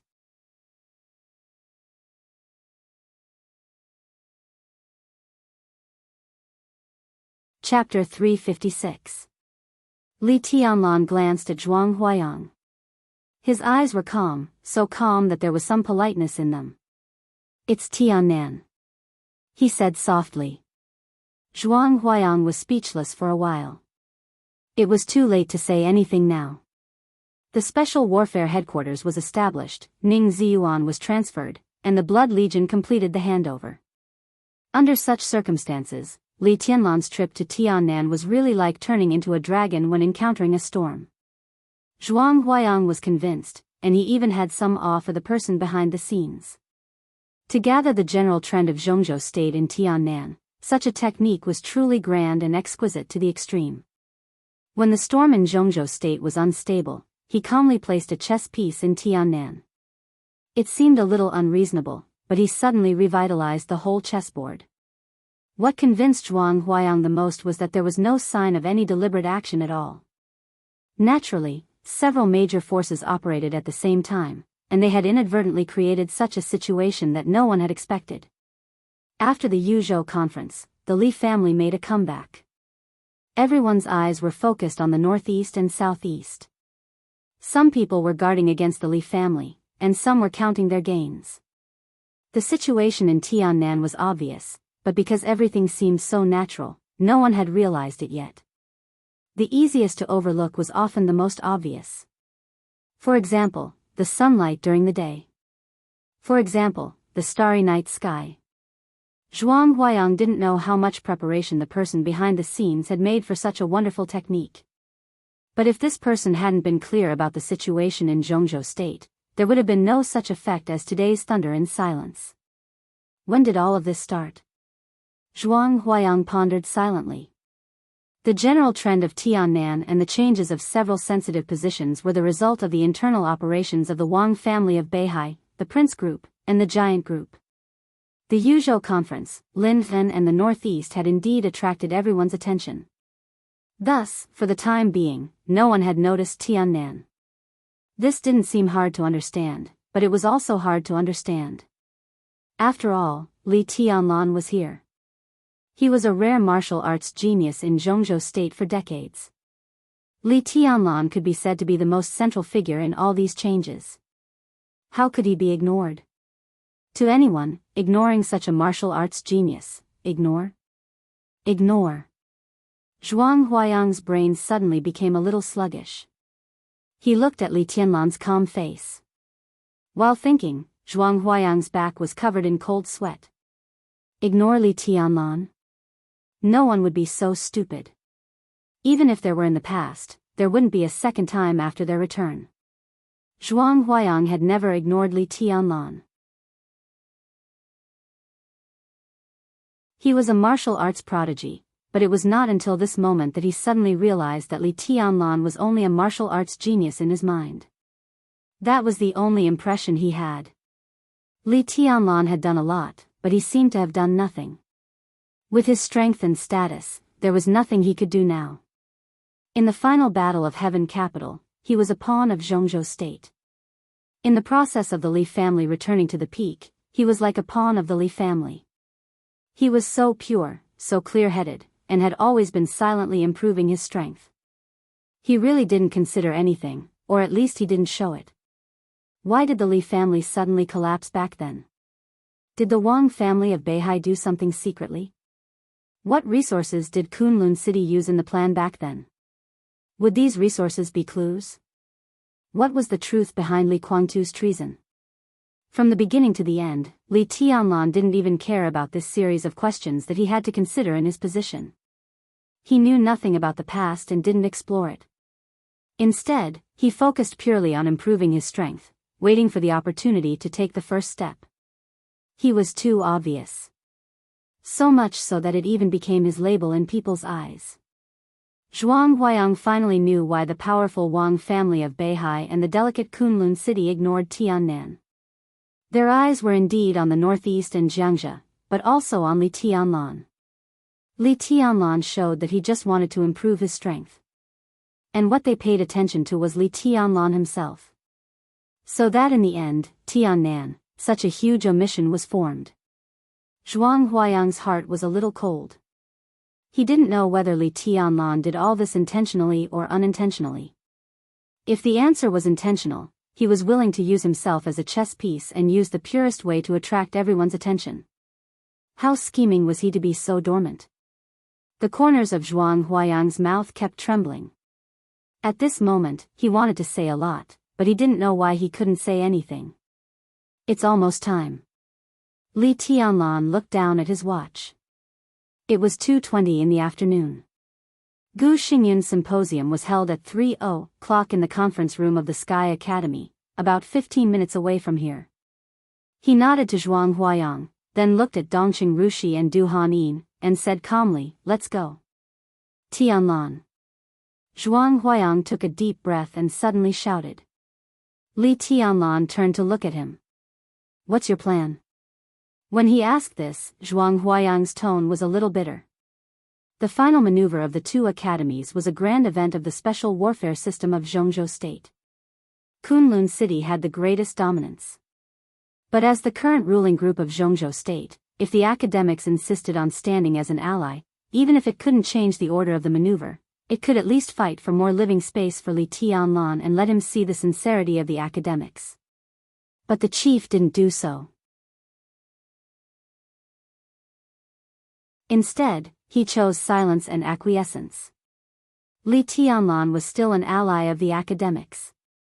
But this subtle change began after Li Tianlan established a closer relationship with the giant group. The academics hoped that Li Tianlan had something to do with the giant group, but they didn't want their relationship to be too close. Li Tianlan, who largely depended on the academics to survive, was far more in line with the interests of the academics than Li Tianlan, who was at ease in the two groups. But Zhou Yuanshan's trip to Jiangzhou was tantamount to the giant group clearly announcing to the outside world that they would create their core team with Li Tianlan as the core for the next few decades. The academics could only take this opportunity to pressure Li Tianlan and the giant group. In such a state, Li Tianlan was an ally of the academics, but he was more like a pawn used by the academics to ask for benefits from the giant group. The most important thing was that Li Tianlan was willing to be a pawn of the Li family, but he might not be willing to be a pawn of the academics. Now the situation in Tiannan was gradually clear, and Li Tianlan's future was predictable. He was the strongest ally in the future, but in the next final maneuver, he would face an extremely embarrassing situation. Zhuang Huayang really wanted to know what Li Tianlan's plan was. Rushi and Han Yin will abstain. Li Tianlan said calmly, I will participate in the final maneuver myself and participate in their so-called team battle. By yourself? Zhuang Huayang's face changed dramatically. I won't lose. Li Tianlan said blandly. Zhuang Huayang smiled bitterly again. The academics had made their own moves. The key was whether Dongqing Wudi was willing to break the rules for Li Tianlan. If Dongqing Rushi did not abstain, Dongqing Wudi was undoubtedly more likely to take action for his daughter. But if Dongqing Rushi abstained, on one side was the responsibility of the Border Control Corps, and on the other side was the weight of Li Tianlan. How would Dongqing Wudi choose? If he chose to give up, this maneuver would be a dead end for Li Tianlan. If he lost, Li Tianlan would die. If he won, Li Tianlan would still die. Li Tianlan could win with such a lineup. Kunlun City and the Wang family of Beihai would definitely kill this threat at all costs. This might be an opportunity for the academics. But if the giant group gave up, would the big shots of the academics really offend the Wang family of Beihai and Kunlun City for Li Tianlan? Who was willing to bear that kind of pressure? Zhuang Huayang had a splitting headache. He took a deep breath, patted Li Tianlan on the shoulder, and said in a deep voice, I'll call the leading cadre right away. Li Tianlan smiled, turned, and walked out of the ward. The conference room of the Sky Academy was very large. The environment was pale white, simple and spacious. When Li Tianlan walked into the conference room with Dongqing Rushi and Du Hanin 15 minutes in advance, Gu Xingyun was already sitting in the main seat of the conference room.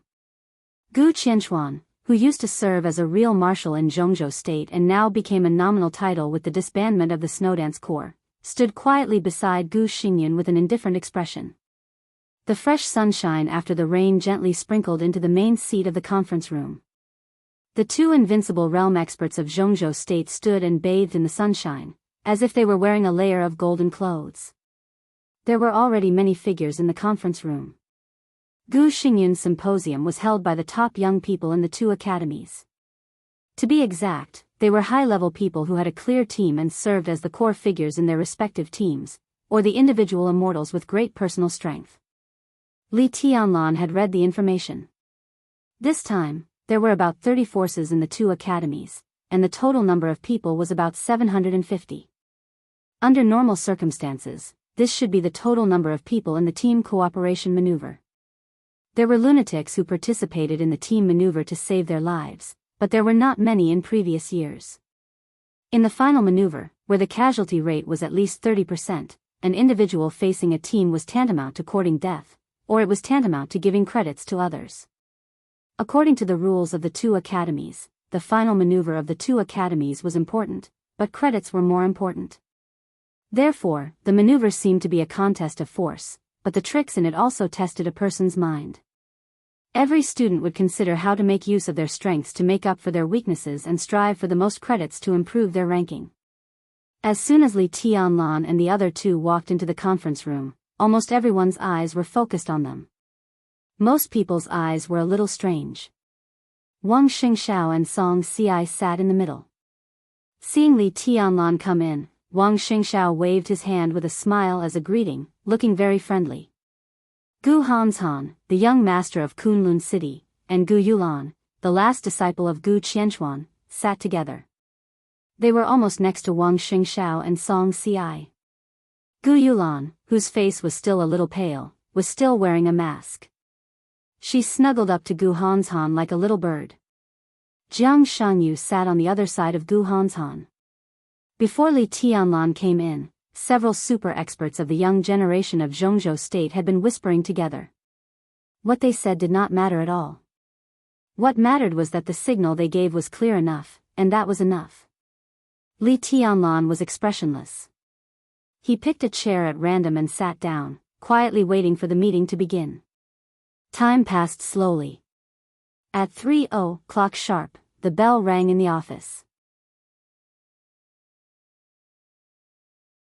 Gu Xingyun, who had been sitting in the main seat with his eyes closed, opened his eyes. He glanced around, and a smile bloomed on his elegant face. Everyone is here. Gu Xingyun said, let's have a meeting. Li Tianlan froze and subconsciously narrowed his eyes. Everyone is here. Sitting next to him, Du Hanin and Dongxing Rushi were celebrities of the two academies respectively. Before the meeting began, they had introduced the main figures present to Li Tianlan. The conference room was large and there were many people sitting, but it was far from complete. There were about 30 forces of the two academies that had not been disbanded after 3 years. But Du Hanin and Dongxing Rushi introduced too few. 5 from the Sky Academy. 7 from the Deep Sea Academy. This also included East Emperor Palace, 3000 World, Phantom Palace, and Jile Mountain. That was to say, half of the young forces of the two academies were not present at this time. But Gu Xingyun said that everyone was here. Li Tianlan did not think that Gu Xingyun would make mistakes in this kind of thing. Then it could only prove one thing. In this team maneuver, more than half of the forces in the two academies chose to abstain for various reasons. Abstaining was allowed in the maneuver of the two academies. But abstaining was not without a price. Some credits would be deducted. So abstaining was not so easy to determine. But even so, more than half of the forces chose to abstain. What did this mean? Li Tianlan observed everyone in the conference room calmly. Of the 12 forces present at this time, in addition to East Emperor Palace, Phantom Palace, 3000 World, and Jile Mountain, there were 8 other forces. There was no doubt that these were the forces led by Wang Xingxiao and Gu Hanzhan. The rules set by Kunlun City seemed to be ordinary except for increasing the casualty rate. But in fact, the team maneuver, which used to be placed in the middle or at the end, had become the simplest and most brutal encirclement and suppression with the adjustment of the order. Li Tianlan was the target of everyone's encirclement and suppression. It could even be said that he was the only target. Kunlun City and the Wang family of Beihai made it clear that they wanted to give Li Tianlan a little chance. Li Tianlan looked at Gu Xingyun and Gu Qianchuan. Gu Xingyun did not look at him. But Gu Qianchuan's eyes were always on Li Tianlan. His eyes were ferocious and vicious, with awe-inspiring killing intent. Seeing Li Tianlan's gaze, Gu Qianchuan raised the corner of his mouth and showed a disdainful sneer. Li Tianlan lowered his head again and remained calm. Gu Xingyun smiled again. His injury was indeed very serious, and his breath was short and heavy. Even if he tried to hide it, he could not hide it perfectly. Li Tianlan glanced at him and lowered his head again. Some teams finally applied to give up this team maneuver for various reasons. I personally agreed with their abstention.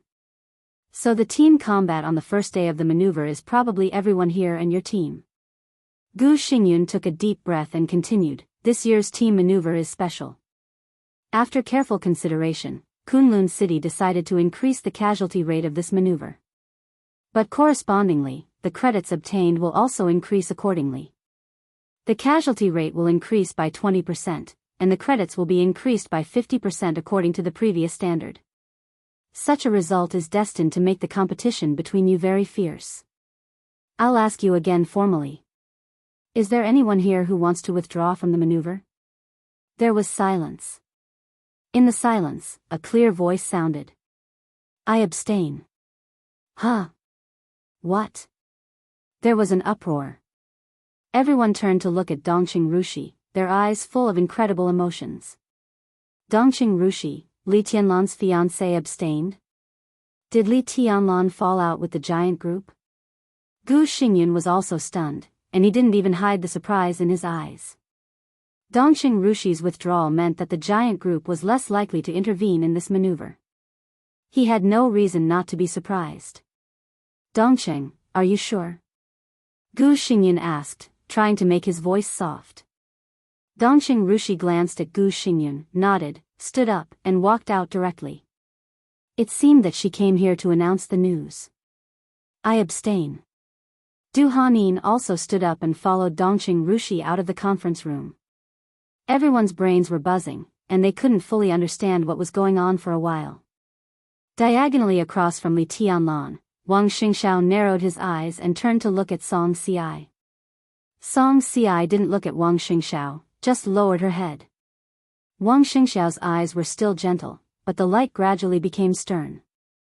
In an absolute disadvantage, Li Tianlan didn't want to implicate his woman, so he sent Dongqing Rushi out of the maneuver.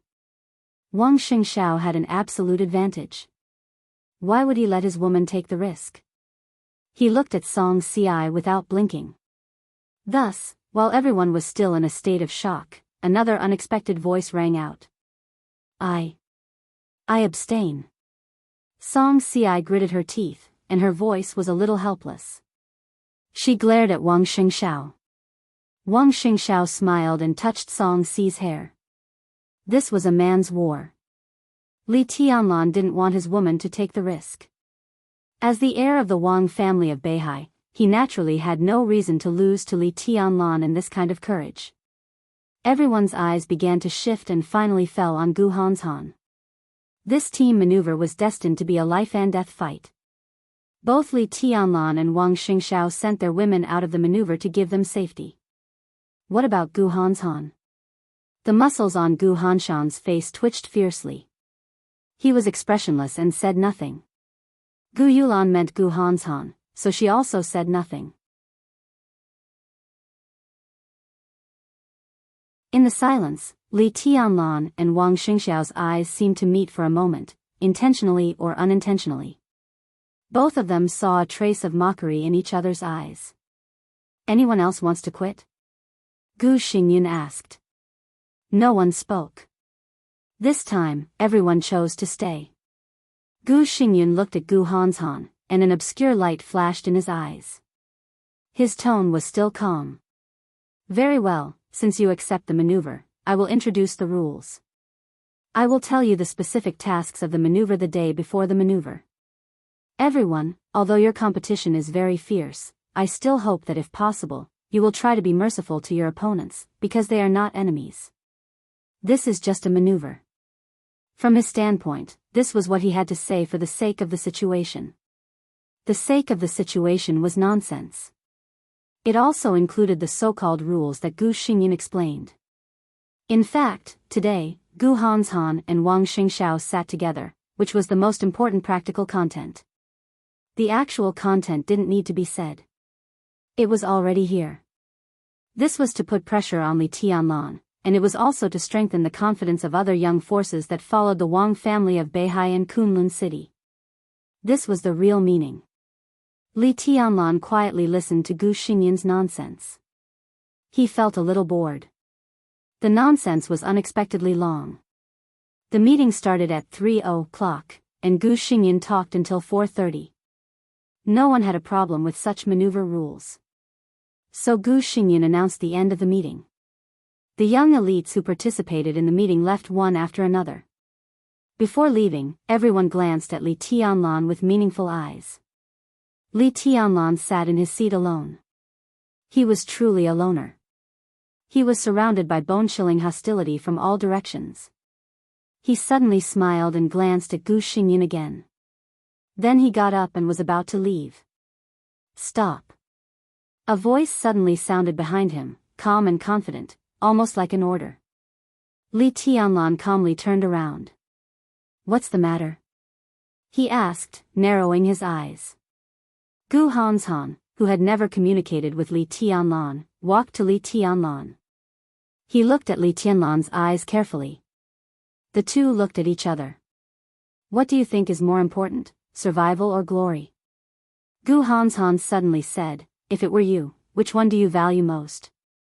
No one could think that Gu Hanshan's first sentence was to ask such a profound and simple question. Li Tianlan remained calm. He could feel that the eyes of the two invincible realm experts of Kunlun City were focused on him at this time.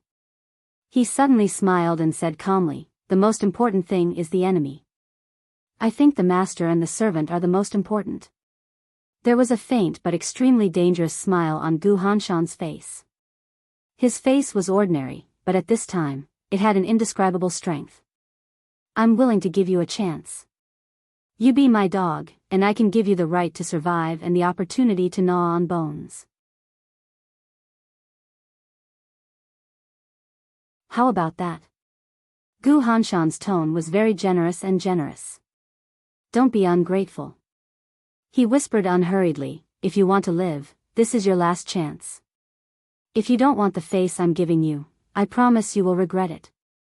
Only those who knew the past of the Li family and Kunlun City understood what Gu Hanshan meant. The Gu family had a long history. But more than 20 years ago, there was no special warfare group in Zhongzhou State. At that time, there were only 5 groups in Zhongzhou State. At that time, the Gu family was regarded by many as a running dog at the feet of the Li family, or a running dog of the Southeast group, which could not be shown in public. Gu Hanshan was undoubtedly proud. He didn't want to admit the dark history of the Gu family, but he wanted the heir of the Li family to crawl at his feet and be his dog. Wang Xingxiao heard this sentence. The corners of his mouth twitched slightly. He wanted to say something, but he forced himself to hold back. Let Li Tianlan be a dog? Perhaps in the whole dark world, only Gu Hanshan had this courage. Perhaps even Gu Xingyan didn't have this idea. Wang Xingxiao knew very well that even his father, Wang Tianzong, had tried to rope in Li Tianlan. As long as Li Tianlan agreed to join the Wang family of Beihai, in the future, Li Tianlan's weight in the territory of the Wang family of Beihai was no less than that of him, the heir of the Wang family of Beihai. This was not only sincerity, but also respect for Li Tianlan's potential. But now, Gu Hanshan asked Li Tianlan to be his dog.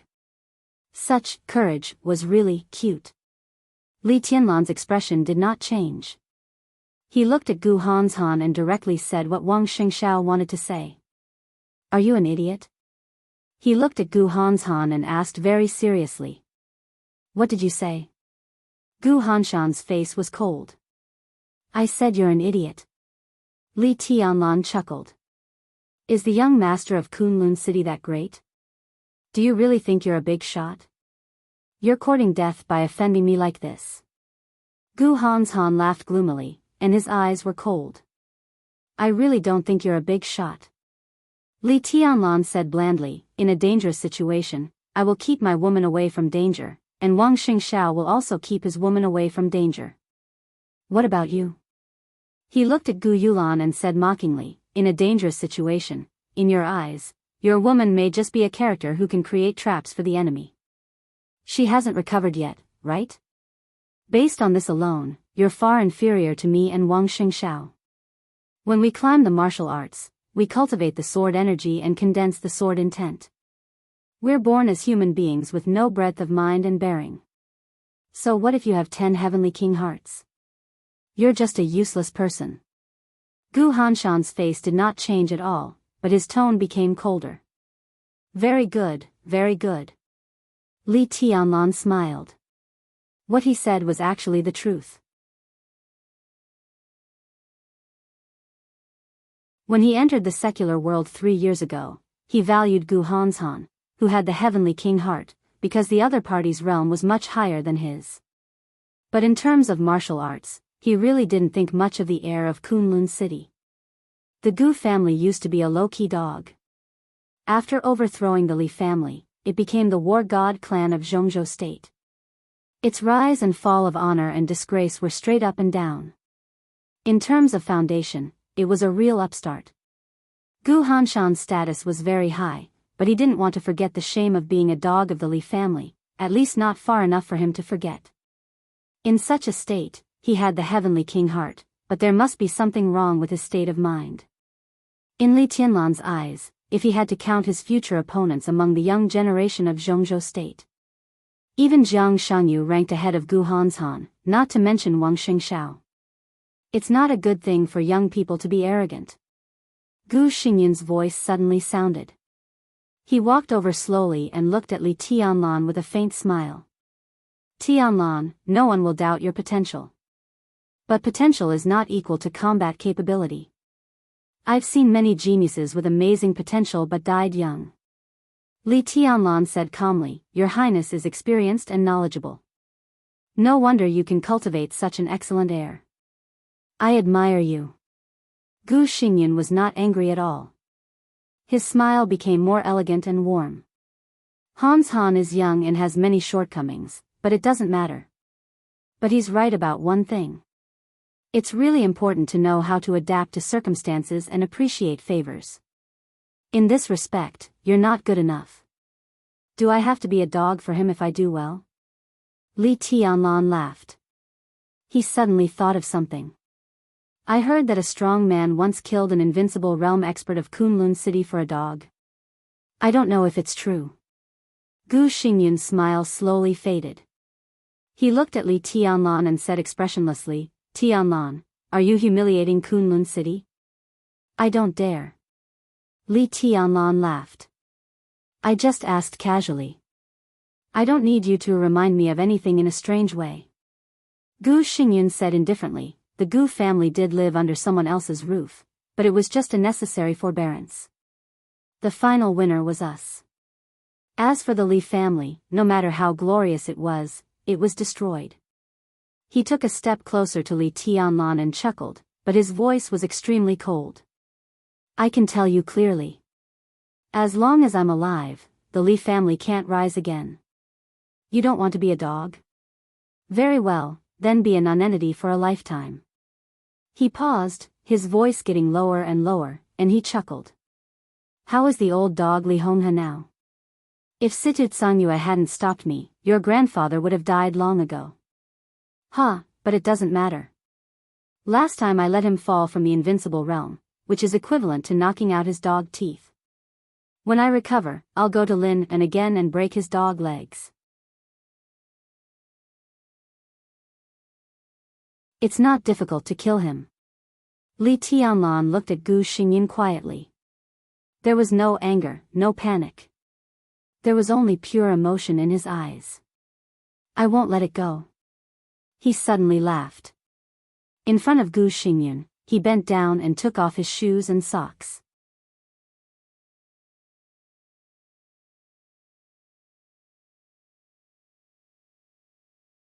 Chapter 357.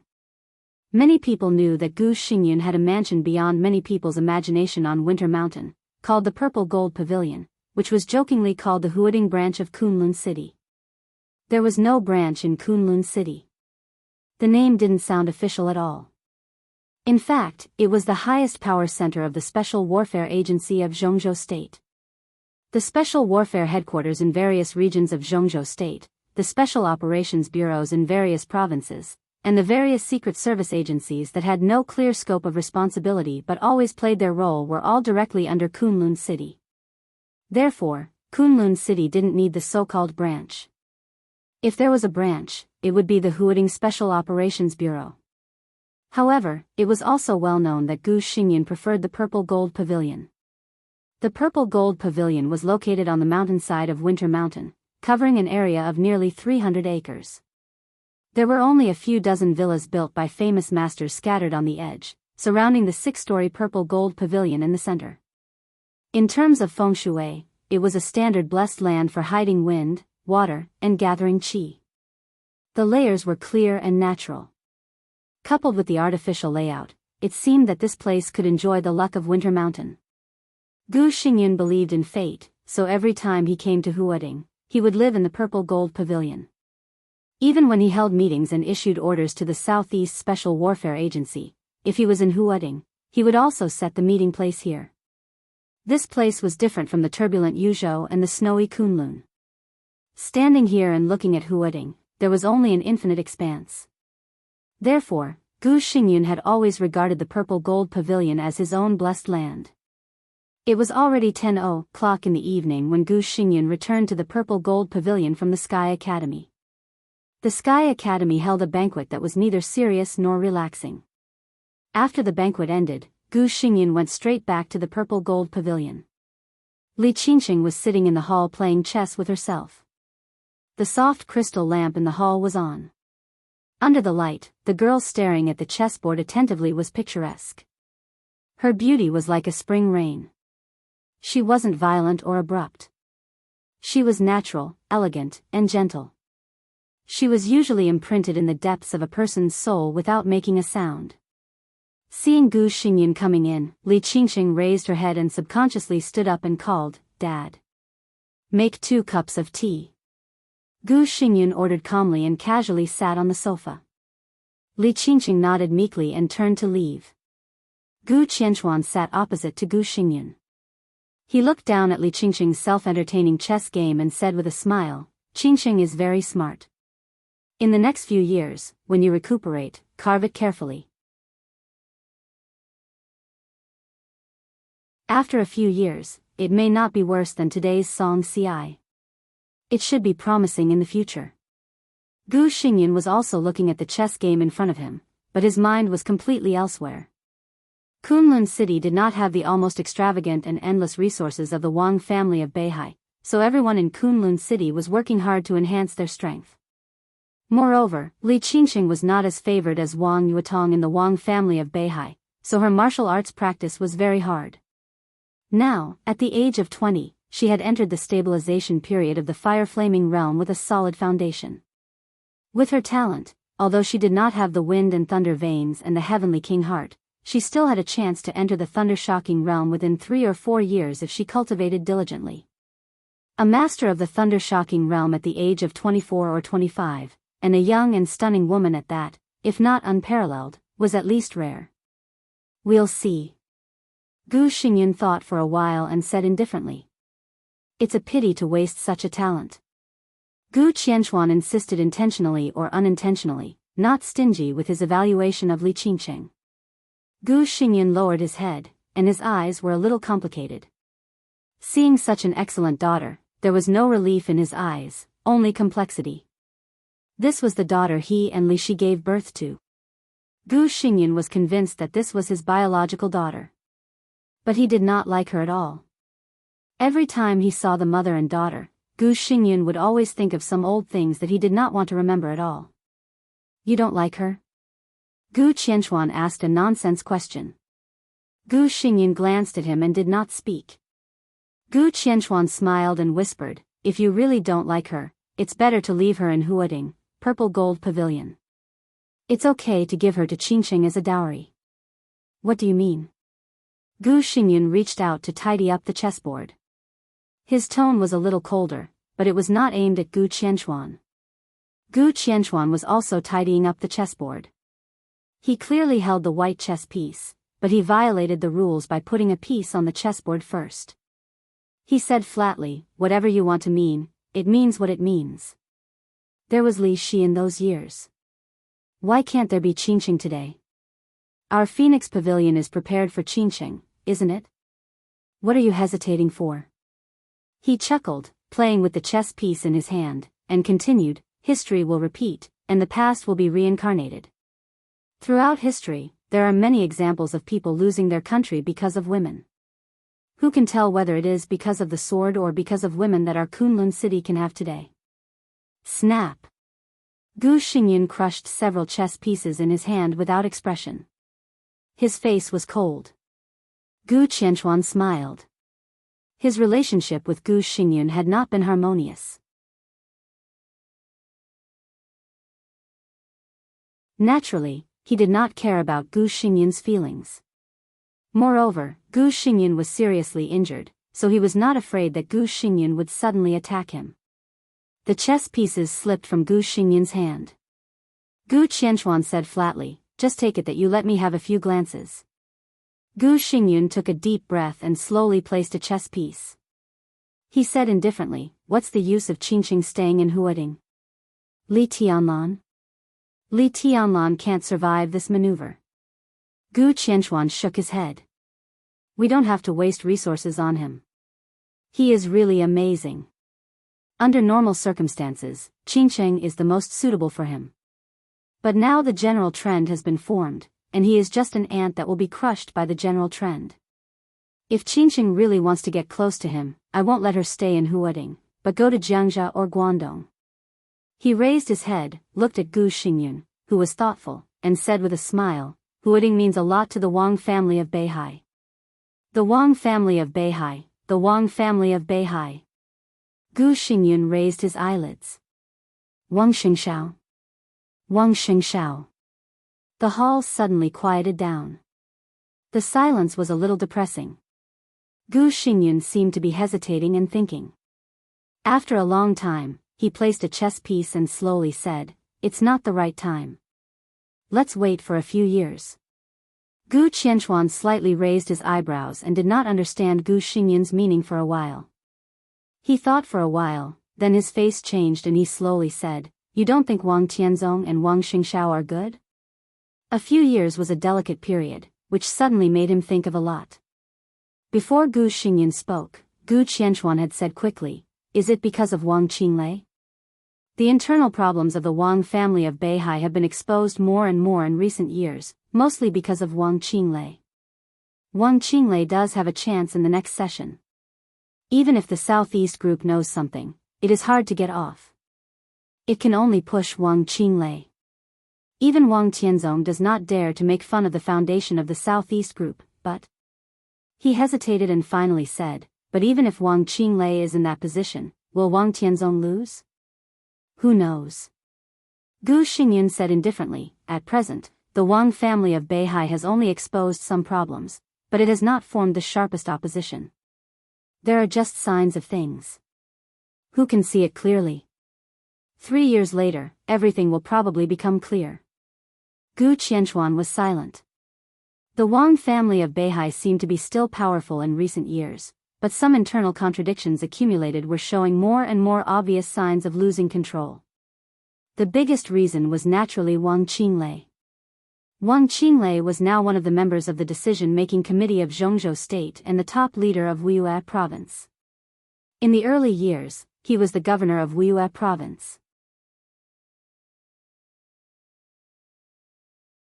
After it was determined that he would serve as the top leader and enter the decision-making committee, some contradictions gradually began to surface. But no one knew whether Wang Tianzong was too confident, or the Southeast group trusted Wang Tianzong too much, or their own resources were a little tight.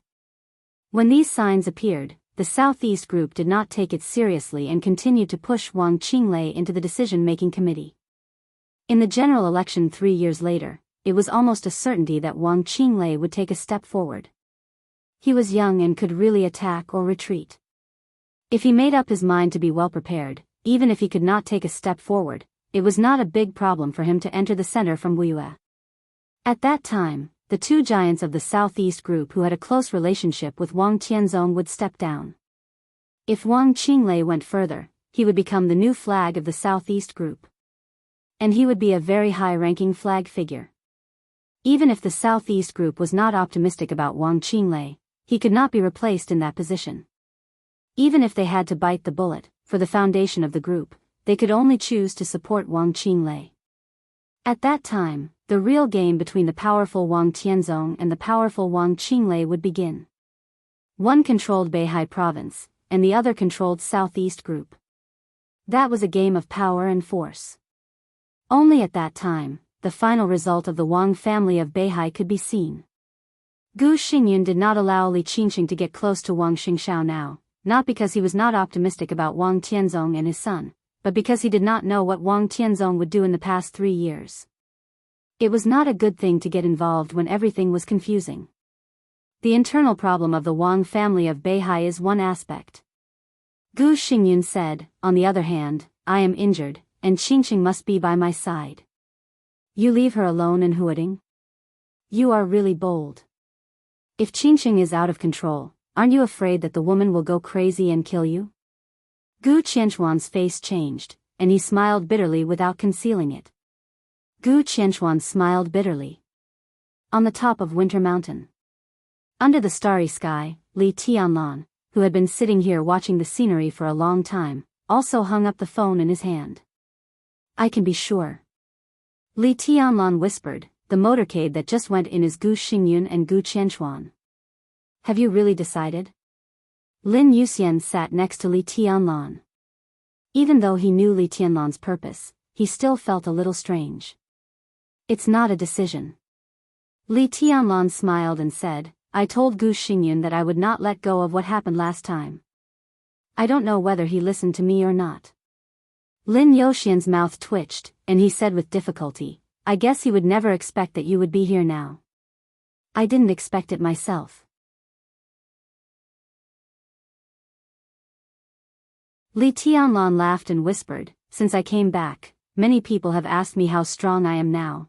It's hard for me to answer this question. Li Tianlan chuckled and said, because I don't know myself. Tonight is an opportunity to see how strong I am. I might as well try. He pointed to the foot of the mountain. The purple gold pavilion at the foot of the mountain was dimly lit. I'll go and have a look, he said. Lin Yuxian did not speak or stop him. Li Tianlan slowly went down the mountain alone.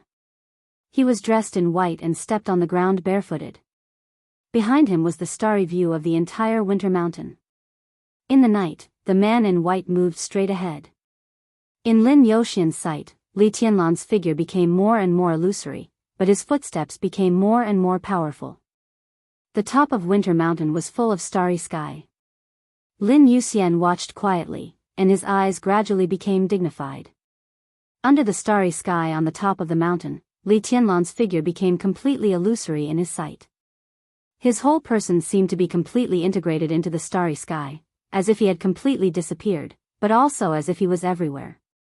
Between reality and illusory, only his footsteps were still firm and steady.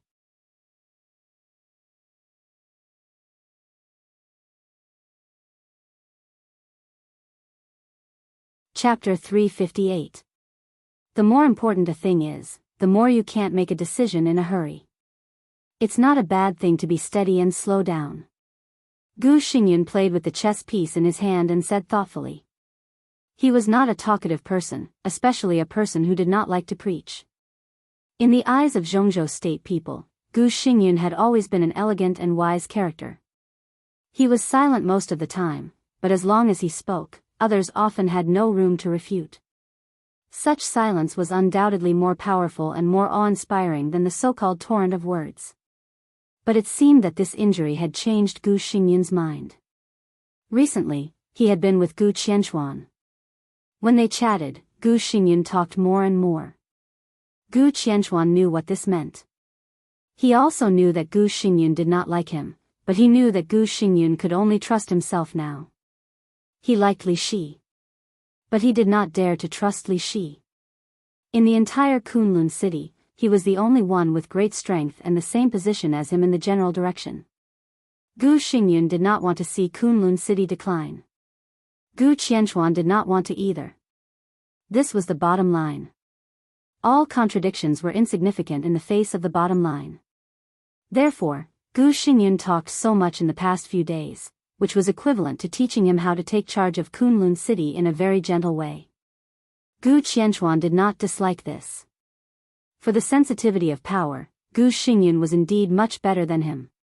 He nodded and waited for Gu Xingyan to go on. The internal crisis of the Wang family of Beihai is great, and it is an opportunity for everyone. At present, the major groups in Zhongzhou state seem to be quiet, but they must have made preparations in secret. Kunlun City is not suitable to move, but it is not suitable to stay still. For us, the Li family is the fat meat in our mouth. After the final maneuver is over and Li Tianlan dies, I must rest and recuperate. During this period of recuperation, it is a good opportunity for Kunlun City.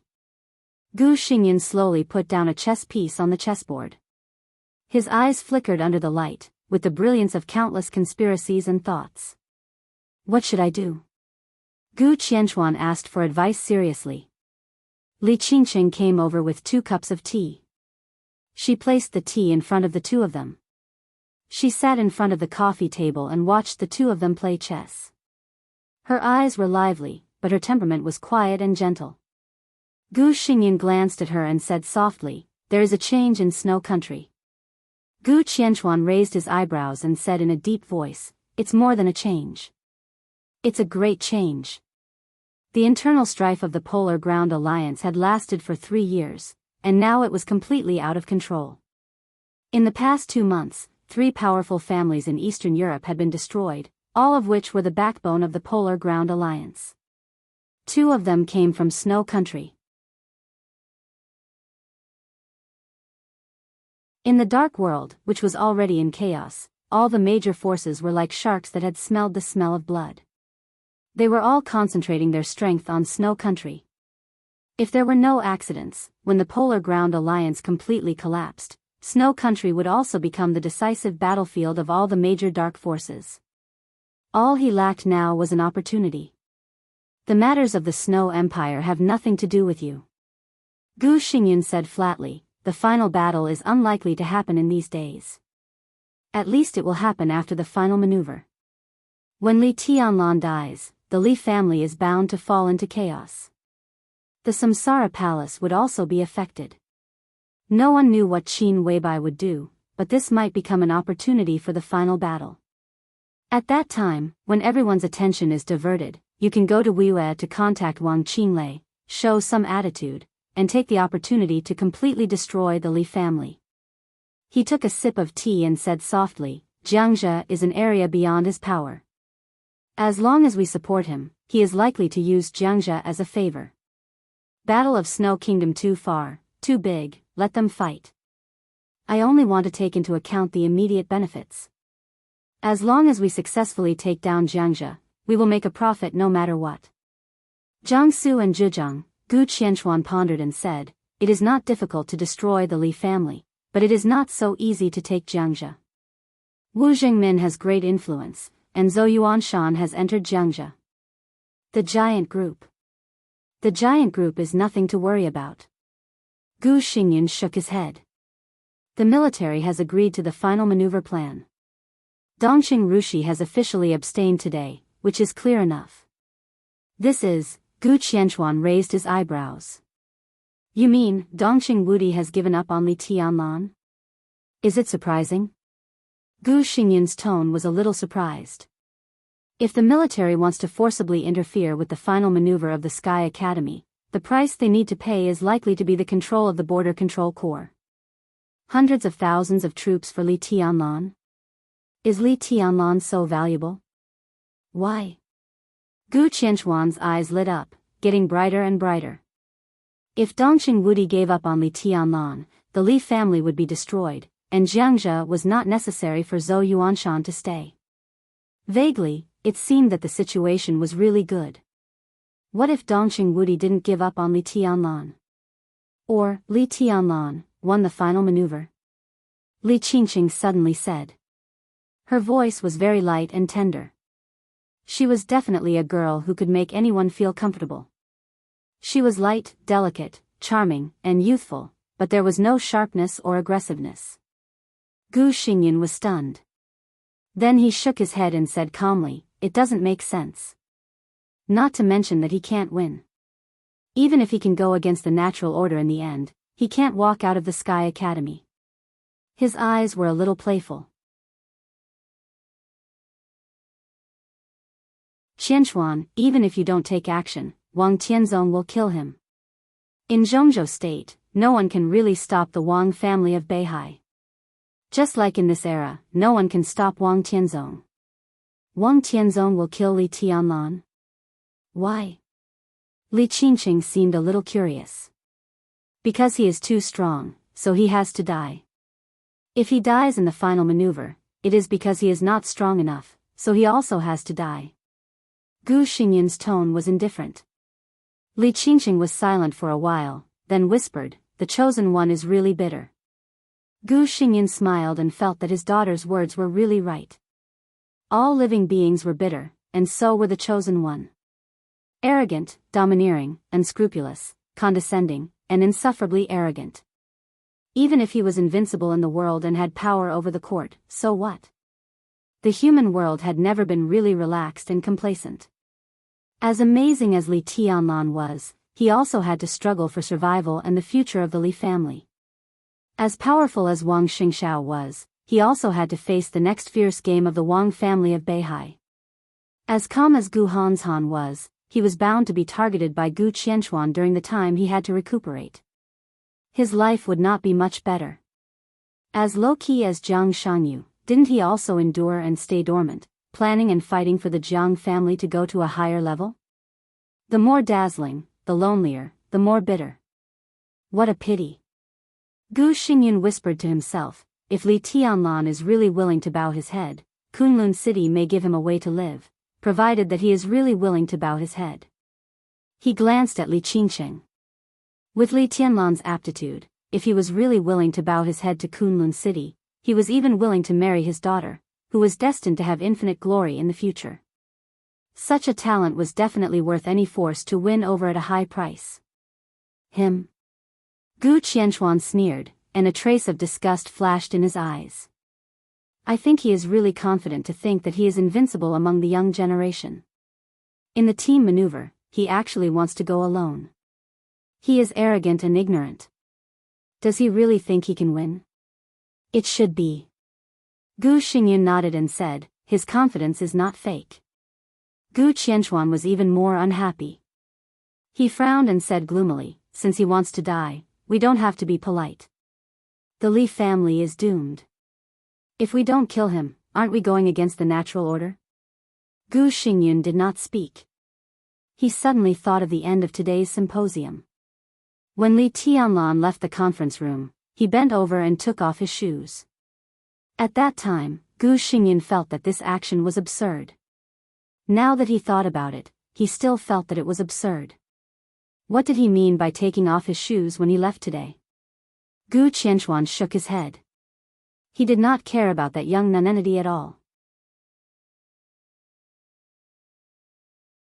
Hans Han and Wang Xingxiao have analyzed that Li Tianlan's current strength should be extremely powerful, but his body is also extremely fragile. He is so fragile that he can't even bear a full blow from them. What do you think? Gu Xingyun nodded and said, it should be right. The time for him to recultivate is too short. If he wants to reach this level in 3 years, it must be the most extreme way. Giving up defense and pursuing absolute combat power is the only feasible way. Only he has wind and thunder veins can bear this way. Gu Qianchuan said yes and reached for the teacup. Pa! There was a soft sound next to the chessboard. Gu Qianchuan's hand had not touched the teacup, but the teacup was torn by an invisible force. The crack spread from the bottom of the cup, and the tea overflowed and soaked the chessboard. Everyone was stunned. Gu Xingyun, who had been calm, suddenly narrowed his eyes and reached out to stop Gu Qianchuan from speaking. His attention was completely focused in an instant. A subtle sound sounded outside the purple gold pavilion. It was very small, but in Gu Xingyun's ears, it was so huge. The sound of thumping sounded rhythmically. It was very slow but extremely powerful. That was the sound of heartbeat. Everyone could hear this loud yet soft heartbeat. The heartbeat was neither fast nor slow. It was getting closer and closer, but from beginning to end, the frequency did not change at all. Another soft sound sounded with the heartbeat. That sound seemed to come from a very far place. It was as if someone was walking lightly across the grass. It was very soft, but the soft footsteps reverberated throughout the entire world. It directly passed through the impregnable purple gold pavilion and fell into the ears of the few of them. Gu Xingyun and Gu Qianchuan looked at each other and saw the seriousness in each other's eyes. The footsteps and the heartbeat sounded at the same time, getting closer and closer. Li Qingqing's face was pale, and then it became pale. Unconsciously, her heartbeat seemed to be completely synchronized with the heartbeat outside the door. It pulsed at the same time. The heartbeat was slow and powerful, but it was extremely depressed. Li Qingqing even felt that her breathing became difficult in the heartbeat. Puff! A mouthful of blood sprayed from her mouth. She looked at Gu Xingyun and Gu Qianchuan in panic, her eyes full of fear. Gu Qianchuan's body slowly tightened. The light of the purple gold pavilion was extinguished in a flash. The void appeared silently and enveloped him, Gu Xingyun, and Li Qingqing. However, the heartbeat outside the door continued to sound in the void where there should be no sound. It was slow and rhythmic. The voice had become very weak, but in the void where no sound should exist, it was like a clap of thunder. Gu Qianchuan's face suddenly changed. Bang! After the heartbeat, light and gentle footsteps stepped on the ground. The footsteps, which were usually ignored by everyone, filled the world. As the foot landed outside the door, the sturdy 6-story building of the purple gold pavilion trembled. This was not the sword intent. It was not the momentum. It was the absolute power that was as majestic as the sea, enough to tear mountains and rivers, and break the void. Go and see. Gu Xingyun suddenly said. His strength was greatly reduced. In the void around Gu Qianchuan, his voice was hard and hurried. Gu Qianchuan stood up and walked to the door with Gu Xingyun. At this time, he did not dare to let Gu Xingyun leave his side. He put his hand on the door handle, pressed the button, and slowly pushed open the alloy door of the capital pavilion, which was nearly 2 meters thick and 5 or 6 meters high. The night sky outside the purple gold pavilion was dimly illuminated by the lights. The sound of water flowing in the huge pool in front of the door was gentle, but the rockery in the water was slightly shaking with the never-ending footsteps. Gu Xingyun raised his head and looked into the distance. In the distant night sky, about 100 meters away, a thin but tall figure was walking over unhurriedly. His figure was getting closer and closer. Gu Xingyun saw that he wore an expressionless metal mask on his face. He was dressed in white and walked barefoot. But the heaven and earth of the purple gold pavilion seemed to tremble as he moved forward. The loud heartbeat kept ringing, and the power was like a wild wolf, sweeping in all directions. Gu Xingyun's pupils suddenly contracted, and he looked ridiculous. The metal mask obviously could not cover anything. The other party obviously did not intend to use this mask to cover anything. Li Tianlan. Li Tianlan, who they thought could only play hard with the young generation and probably could not beat them, appeared alone in the blink of an eye in front of the 2 invincible realm experts of Kunlun. Gu Xingyun's heart was in turmoil, but he forced himself to calm down and said coldly, "What are you doing here?" Li Tianlan wore a mask. Gu Xingyun did not call out his identity. For Kunlun City, this was definitely an opportunity. "I'm here to see how many dog teeth and legs you have." Li Tianlan's voice was soft, but the eyes behind the mask were full of evil and dangerous light. He did not tell Gu Xingyun. Only when he stepped on the ground with his bare feet could he completely feel the heavy power that belonged to this world. Bang! The heartbeat sounded again. Then it completely disappeared. There was no more nonsense. Li Tianlan lowered his body slightly. He strode forward. A white line suddenly appeared in the deep night sky, cutting through the darkness. The white line turned into a curtain in an instant. Li Tianlan stomped hard on the ground. An unimaginably violent and majestic power was poured into the ground, causing it to boil. The 6-story purple gold pavilion shook violently. The huge rockery in front of the door, tens of meters high, flew directly into the sky in the surging power and broke into countless stones.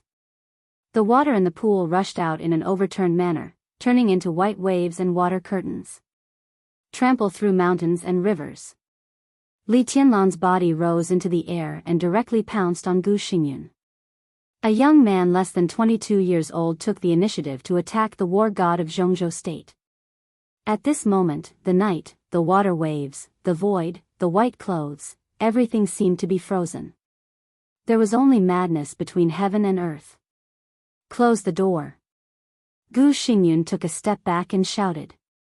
Li Tianlan was very strong. But Gu Xingyun believed that no matter how strong he was no match for Gu Qianchuan. But the problem was that deep in his heart, he could not completely trust Gu Qianchuan. Bang! Gu Qianchuan took a step back. The alloy gate, which was more than 2 meters thick, was closed. But his own domain shrank in the hall and became extremely heavy. Boom! The next moment, the entire purple gold pavilion seemed to fly completely. The alloy gate, which weighed several tons, suddenly broke. Li Tianlan's figure, like the hardest weapon, hit the gate. Alloy fragments flew everywhere. Li Tianlan's figure directly crashed in. Huge alloy fragments floated in the void. Li Tianlan's figure fell directly to the ground in the void without being affected at all. The huge stairs of the purple gold pavilion shook wildly. An inconceivably tyrannical power filled every corner of the void. The silent void melted and collapsed in an instant. The light reappeared in the hall. Trample through the void. You're tuning into the Romantic Tales YouTube channel. Don't forget to subscribe and join us on this journey to catch the most captivating stories.